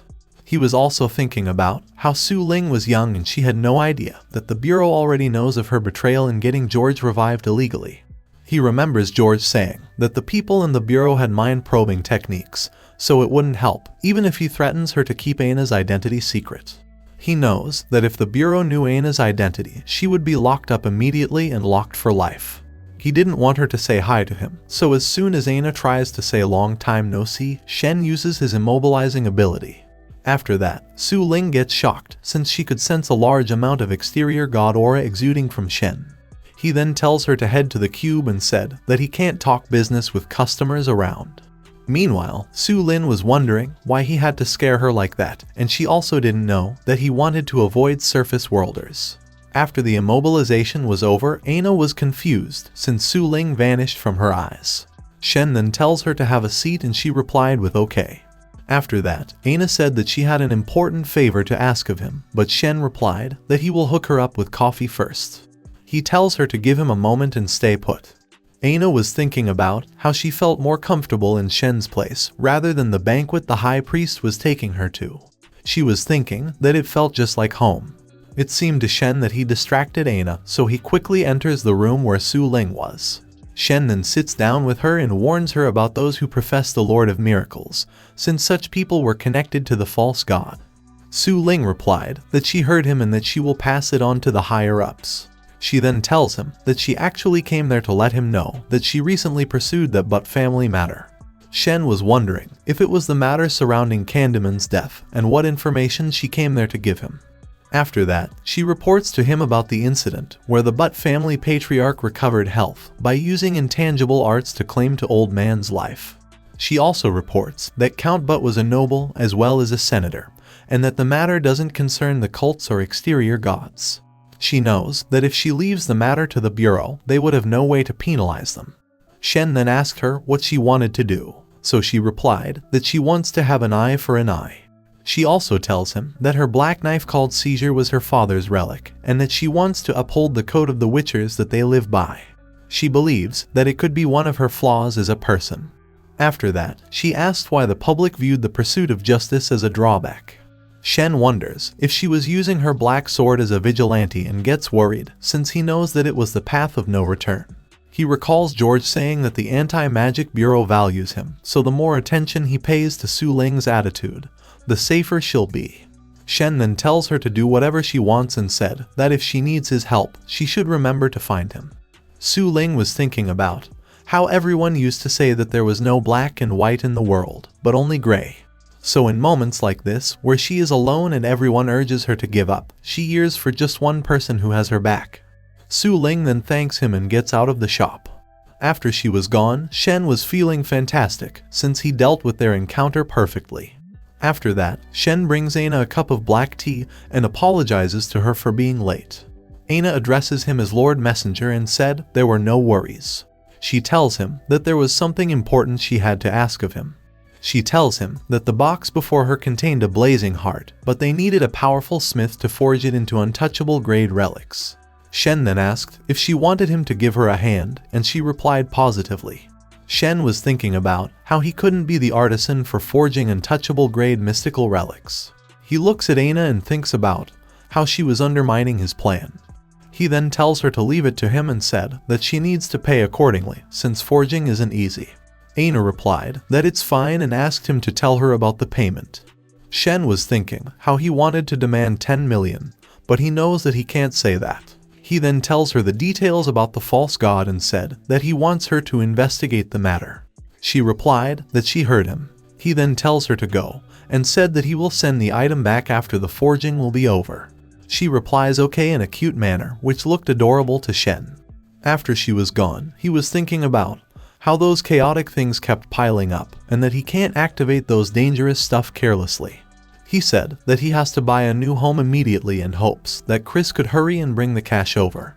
He looks at the revolving fate ring while thinking that it could finally work at its best. He then activates the ring's power while saying that he should be able to gain a decent ability. After that, Shen takes the ability fruit and starts eating it. After eating the fruit, his body starts to fade away slowly. He then noticed that it was a translucence ability, but thought that it was useless since he is not fully invisible. Suddenly, a guide for the ability pops up in front of him. From there, he learns that being translucent was the outward form of that ability, but the power he actually received was presence erasure. He also learned that it makes one imperceptible, and as long as he doesn't fool around, he won't be noticed by an ordinary person. He smiled and think about testing out the effect. After that, he walked toward his cat when it was asleep, but the cat couldn't notice him. He gets closer to his cat and pulls a prank on him. After that, a senior member of the Chaos Ashes Order, who was 9 disaster grade, approaches Shen's shop. He was interested in the shop's name since he found a trace of confidence or simplicity in it. He enters the shop and Shen welcomes him inside. As he was lurking around, Shen was thinking that the man exuded a strong trace of a marvelous inner world aura. The elderly man withdraws an envelope from his coat, and as he secretly drops it, he tells Shen to whip him up a tomahawk steak. Shen replied that this place is a cafe while looking at the envelope that he dropped for him. The elderly man then chuckles while saying that it looked like he entered the wrong shop and that he will be on his way. Meanwhile, Shen was wondering if he was worried about others listening into their conversation. While picking up the envelope, he was saying that he hardly runs into a normal person in the inner world. But he was pleased by how efficient the Chaos Ashes Order were and wondered if they already had information on the false god. He learned from the note that 177 families professed the Lord of Miracles, and among them, 15 families formerly professed the primordial flame. It was due to the cognitive distortion caused by reality warping. His targets are all former followers of the primordial flame, and that Miracle White holds a strong grudge against the Corona Order. Shen gets intrigued when he finds out that there were 2 top candidates for the upcoming election, and that they were Senator John and Senator Green. After finding out that all 15 of the noteworthy families were backing Senator Green, he immediately changes into his disguise. He learns about Green's location and said it looks like he will be closing for the day again. On the other side, Senator Green's son was telling him about how his younger sibling didn't cry last night. He then laughs and replied that he was much worse than his younger sibling when he was a child. He then tells his wife Selena that he will be busy talking about important business with some senators that night. She replied that she will be off to join a tea party that afternoon and wished him to be safe on the road. After that, an elderly tells a man that the cash is ahead. The man replied that he escorted the senator in secret and there was nothing unusual. As Senator Green was walking past Shen, he was surprised by how even two distortion classes didn't notice him at all. After that, he takes a look at Senator Green's house and gets jealous of how wealthy he was. As he was thinking about how everyone needs wealth to survive, he noticed something strange. He was wondering what was going on, since everyone began praying to something at the same time. He zooms in to read their lips and finds out that they were praying to the Grand Lord of Miracles. Shen was shocked, since he saw that even the infants were being controlled. He knew that it was the cognitive distortion within reality warping, and just as he figured, it was hard ability to deal with. As everyone started praying out of nowhere, he believes that cognitive distortion works like manipulation. He also believes that Miracle White's right-hand man was brainwashed too, but he knows that he will be okay since Ever-Fading Cross had the ability to stop supernatural power. But if Su Ling and Tina were secretly brainwashed, he fears that they wouldn't realize until they were dead. He was wondering what was his condition to use powers like that, since Miracle White would have been invincible by working miracles at will. He questioned what Miracle White's limits were. He also realizes that Miracle White knew about Tina's place and wondered if she was working as a double agent. He was feeling relieved since he never showed any of his trump cards to Tina. Suddenly, he notices a box which was hidden under a bed. Inside the box, he finds a note saying that if someone finds his note, he should report him to the Anti-Magic Bureau and keep his family safe. It was also written that it was a good chance that he was not himself anymore, and after reading that, Shen says that there really was a problem. Shen was reading the note left by Mr. Green.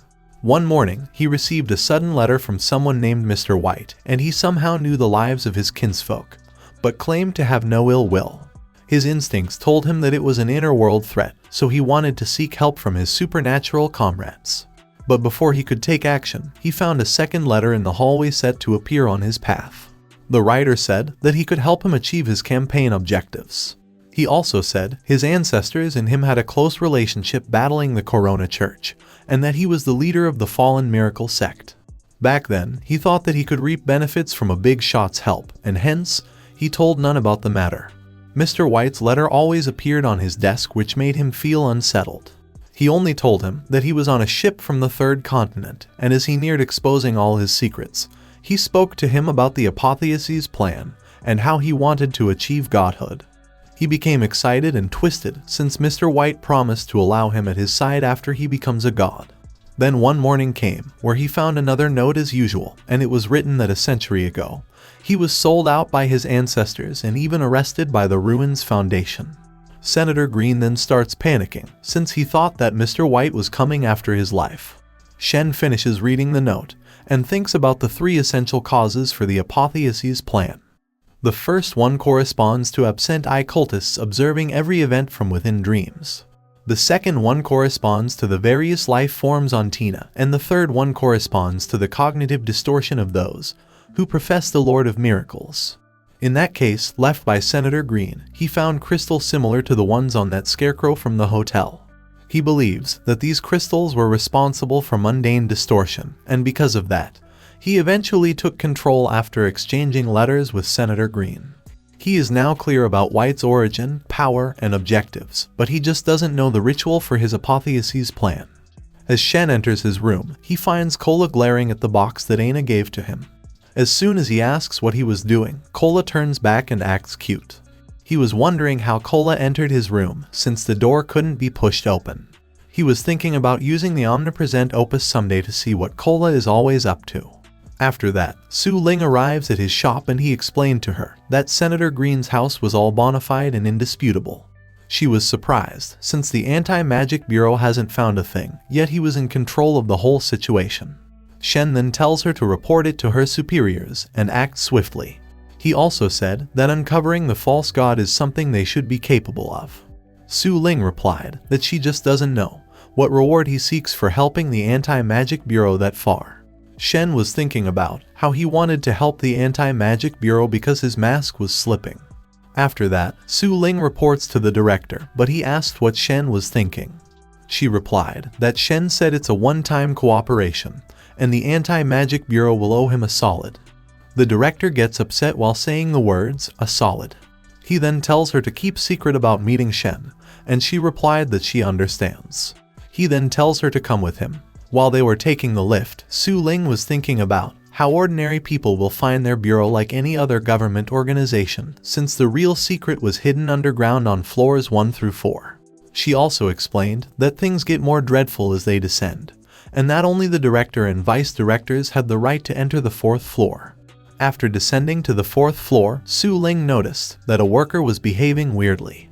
She was thinking about how she expected the workers to be mad down there. The director takes her to the prophet's room and said that she usually likes to rest there like a shut-in.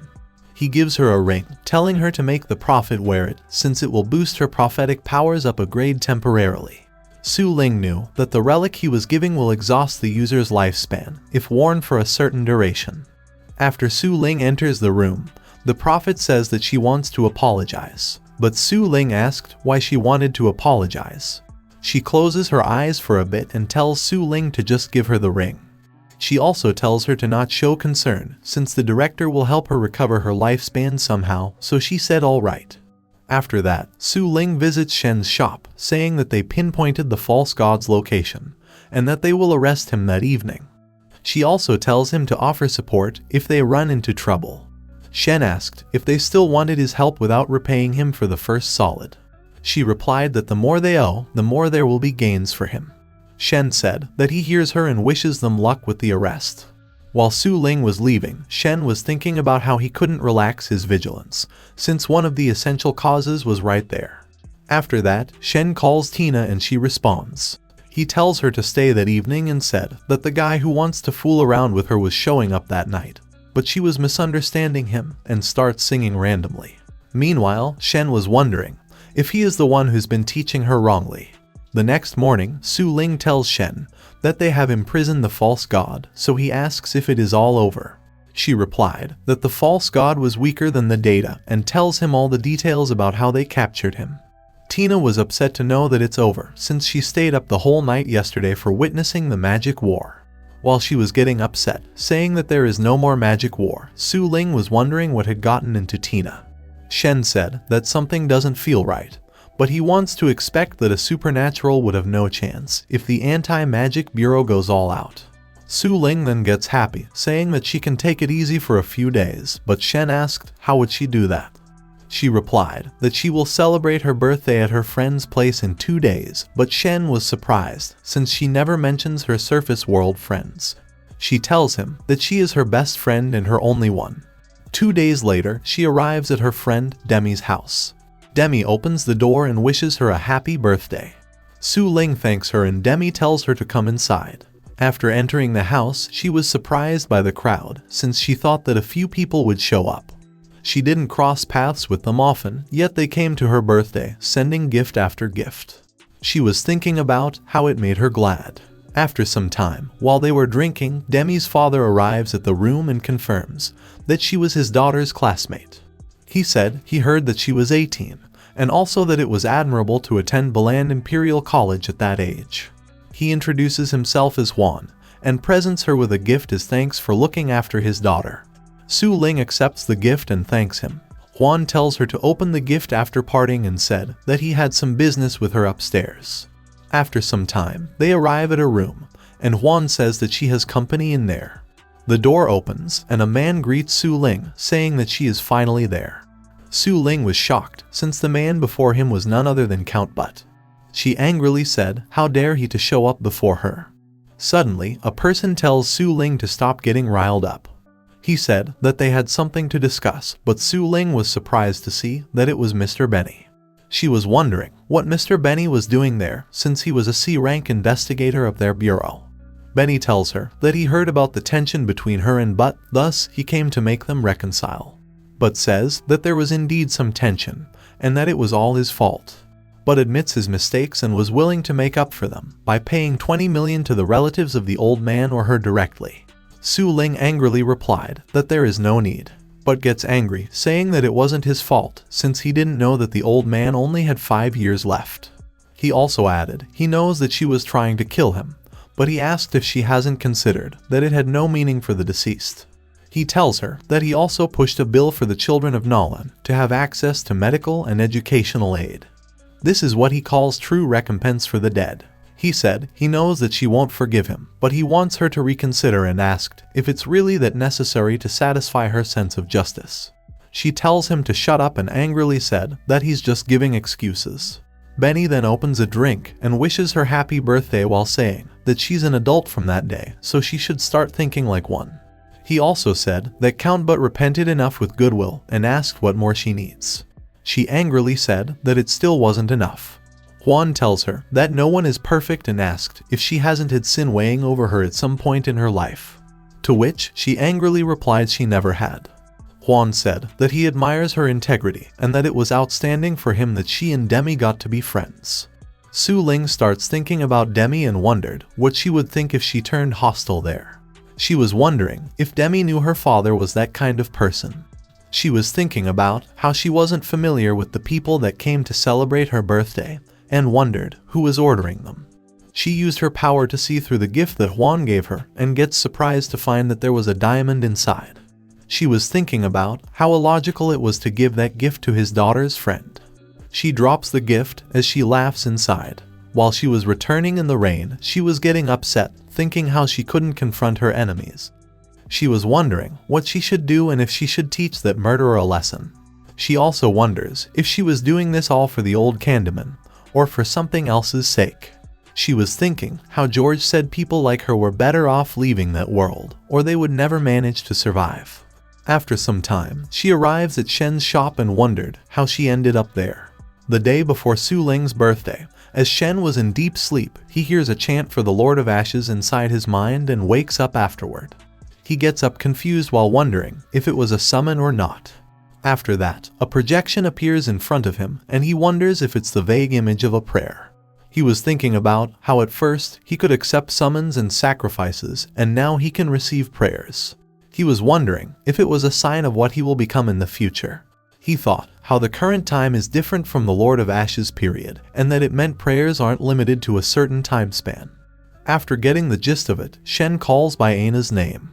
She gets happy, believing that it was the Lord of Ashes, and asks for his oracle. Meanwhile, Shen was angrily thinking how his oracle is that she get some sleep and stop bothering him. Shen was thinking about not running his mouth and waiting until it was all over. After the prayer ends, Shen said it was not worse than a summon which lasts 10 minutes. He was saying how there's no need for her to pray in the dead of night and ruin his rest. He looks at the box, asking if it was because of the relic that she called on him to cast. He said that he hasn't seen what was inside the box and wondered what's the thing that Aina gave him. He didn't know any intangible arts in the field of casting, so he was thinking about finding Byron to work something out. After that, as he opens the box, a giant fire engulfs him whole. He explained that a blazing was the surviving essence of the world obliterated by the Lord of Ashes, and that it was just a phenomenon that appeared in myths. He knew that it was something from the world of Lord of Ashes and gets suspicious about something. He then starts wondering if that was the apple that he bestowed her on the last summoning. It was just his speculation, but he needed some real answers after he was done with his rest. While lying on the bed, Shen says that there's no better feeling than wrapping up the incident. After a while, some fog envelops him. He starts thinking about how he had to work overtime even while he is asleep. He thought how there are many exterior gods and wondered if he will be able to sleep if they were all tangled together. After that, Shen permits Byron to speak. Byron reported that he failed his exam for joining the dull dust and that they no longer had faith in him. He also reported he assumes they haven't left yet since they had goals to achieve. Meanwhile, Shen was wondering why Dull Dust wanted to assassinate the Light Chaser, and that under normal circumstances, no one would just go and provoke the church's authority. Shen asked if he could hold a new sacrifice as soon as he can, and Byron replied in the positive. He comes up with a plan to confirm if the blazing heart was the apple he sent. He tells Byron to take the knowledge he received and put it in the book, to which Byron replied that he got it. Shen was thinking about visiting the library after it closes at night, since he wanted to see if what Byron wrote were not the text he recited. After that, in the dead of night, he enters the library in his atomization form. There, he found out that it was true, and all the recitals of Zhuangzi back then became powerful taboo knowledge. Since Byron was able to resurrect his daughter, it was no wonder to him that he had unrivaled respect for him ever since. After that, he thought that the blade that he gave to the witch should have turned into genuine mystical material, and if not, she would send it back because of her fearless personality. What he needs now is more detailed information on how that transformation works, and wondered if it will become something different than a blazing heart if he bestows another apple. He also wondered if the material will reverse if he bestows the blazing heart itself, and what will happen if he gives food during Byron's summon. He then starts questioning his source of power, since his instincts tell him that it wasn't as simple as just a personal transmigration cheat. In a sense, it was like the gap between him and a real god was lessening bit by bit. As he was engulfed in such thoughts, he gets surprised to see Su Ling in front of him. He asked what she was doing there and what happened to her. After some time, Shen was thinking how he mistakenly thought of her as an adult since she was serious with her anti-magic bureau work, but after listening to her birthday experience, he have come to realize that she just became 18 years old. Su Ling said she knew that they were making excuses to get her to stop investigating, but even if it was mostly an act, she still feels lost. She said that if she goes through it, there was a good chance she will lose her friend. Shen tells her that she should understand it was not a misunderstanding, but a planned murder, especially since the old man shared a birthday with Count Butt. She said that she also knows that among the groups and factions pushing the bills, Count Butt's power alone wasn't crucial. But even so, she felt uneasy about it. After that, Shen tells her to take time to consider all the possible issues and confirm what she is willing to risk. He said that she will finally recognize her convictions that way. She then starts wondering about recognizing her conviction. After that, she asked what he would do if he was her, but Shen replies that's him, not her. Shen sees the clock and notices that it hasn't struck 12 yet. He then wishes Su Ling a happy birthday, and she thanks him with a smile on her face. Then the next morning, Su Ling came down the stairs of Shen's shop.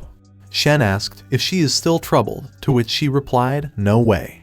She was thinking about how that degree of Shen's mystical presence could enlighten her past bewilderment. She was also getting embarrassed, thinking how she fell asleep in his shop yesterday and spent the night in his room. She was wondering if they are friends in general while staring at him. Shen asked if she made up her mind, and she replied she has. He tells her to get going and be careful not to endanger herself either, so she said okay to it. He then tells her that he has something that she could borrow to help her in infiltration, and that it can be a life-saving measure if things go south. Su Ling was deeply touched since Shen was letting her borrow a mystical relic. She then thanks him and heads out. On the other side, but was telling his attendant about how it was a difficult task for him to find someone with the same birth date, but he never expected that old man to have ties with a high-ranking investigator. He also says that Benny took 1 million from him to persuade Su Ling, but he returned it, saying that she can't be reasoned with. After that, as he grabs a bottle of wine and says that Benny just gave lip service while keeping the funds to himself. He then throws the bottle, which passes by the side of his attendant and breaks, but was angry while his attendant was troubled by it. After that, but describes the history of the Anti-Magic Bureau's forerunners and says that the Anti-Magic Bureau, the Church, and the royal family are the three great power of Nolan's inner world. The attendant then asked why didn't they seize more power, but replied that they were idealists and they had motives that he don't understand.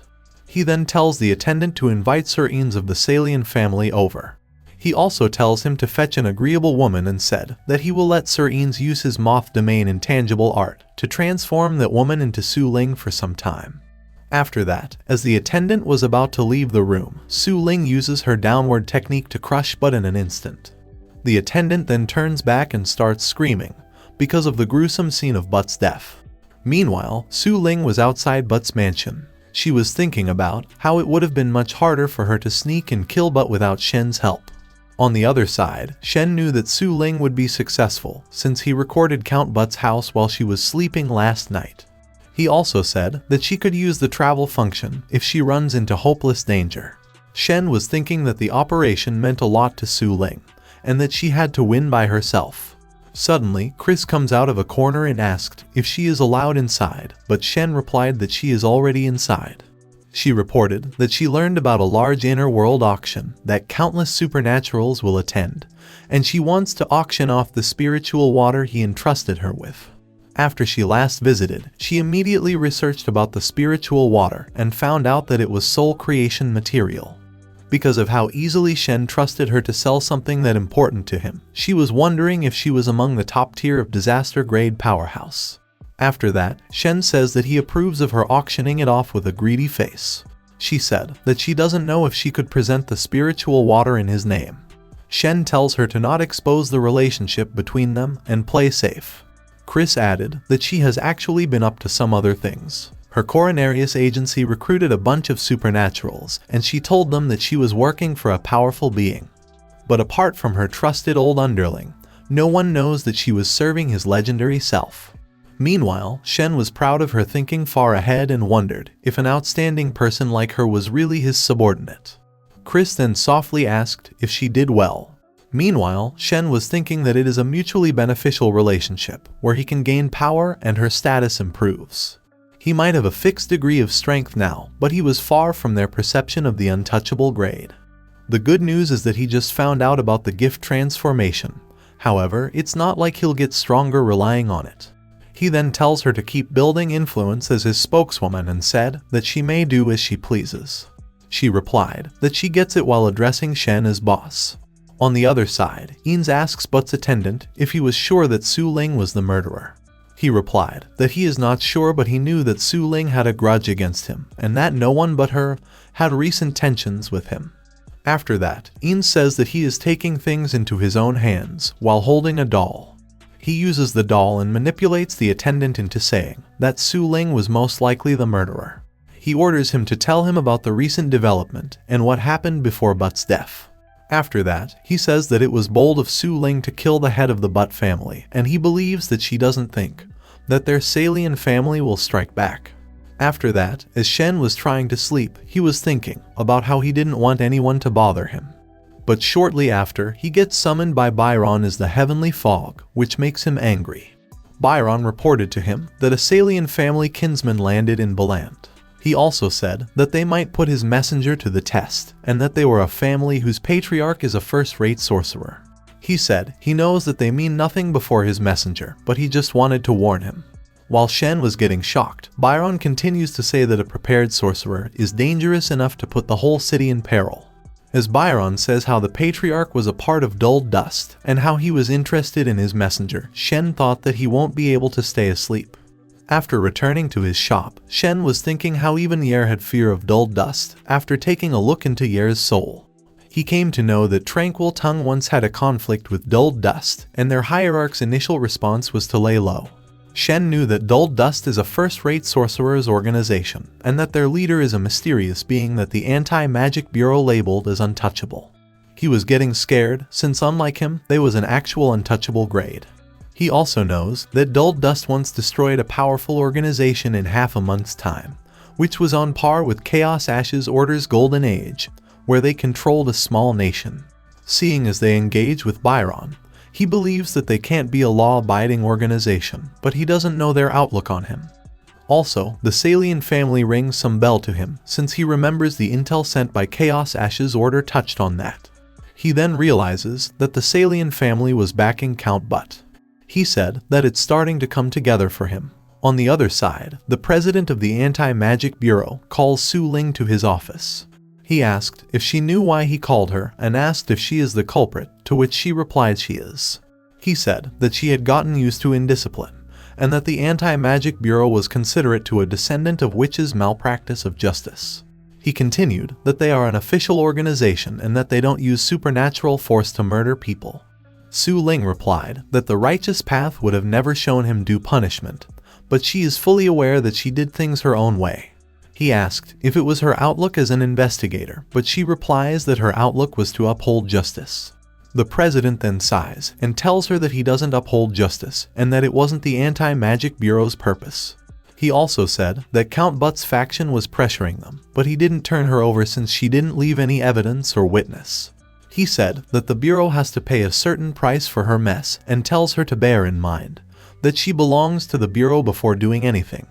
He then tells her that she is suspended as of now. She starts pouting, but the president tells her not to give that attitude. After that, she says that she will be taking her leave. While she was leaving, the president said that he wants to give her a word of advice, but she replied that she doesn't need it. He tells her that George never would have done it her way if he was alive, but she was shocked to hear it. She was wondering if the president already knew. He said that George would have made a scoundrel as his scapegoat, and then he would have made the scene look like an accident instead.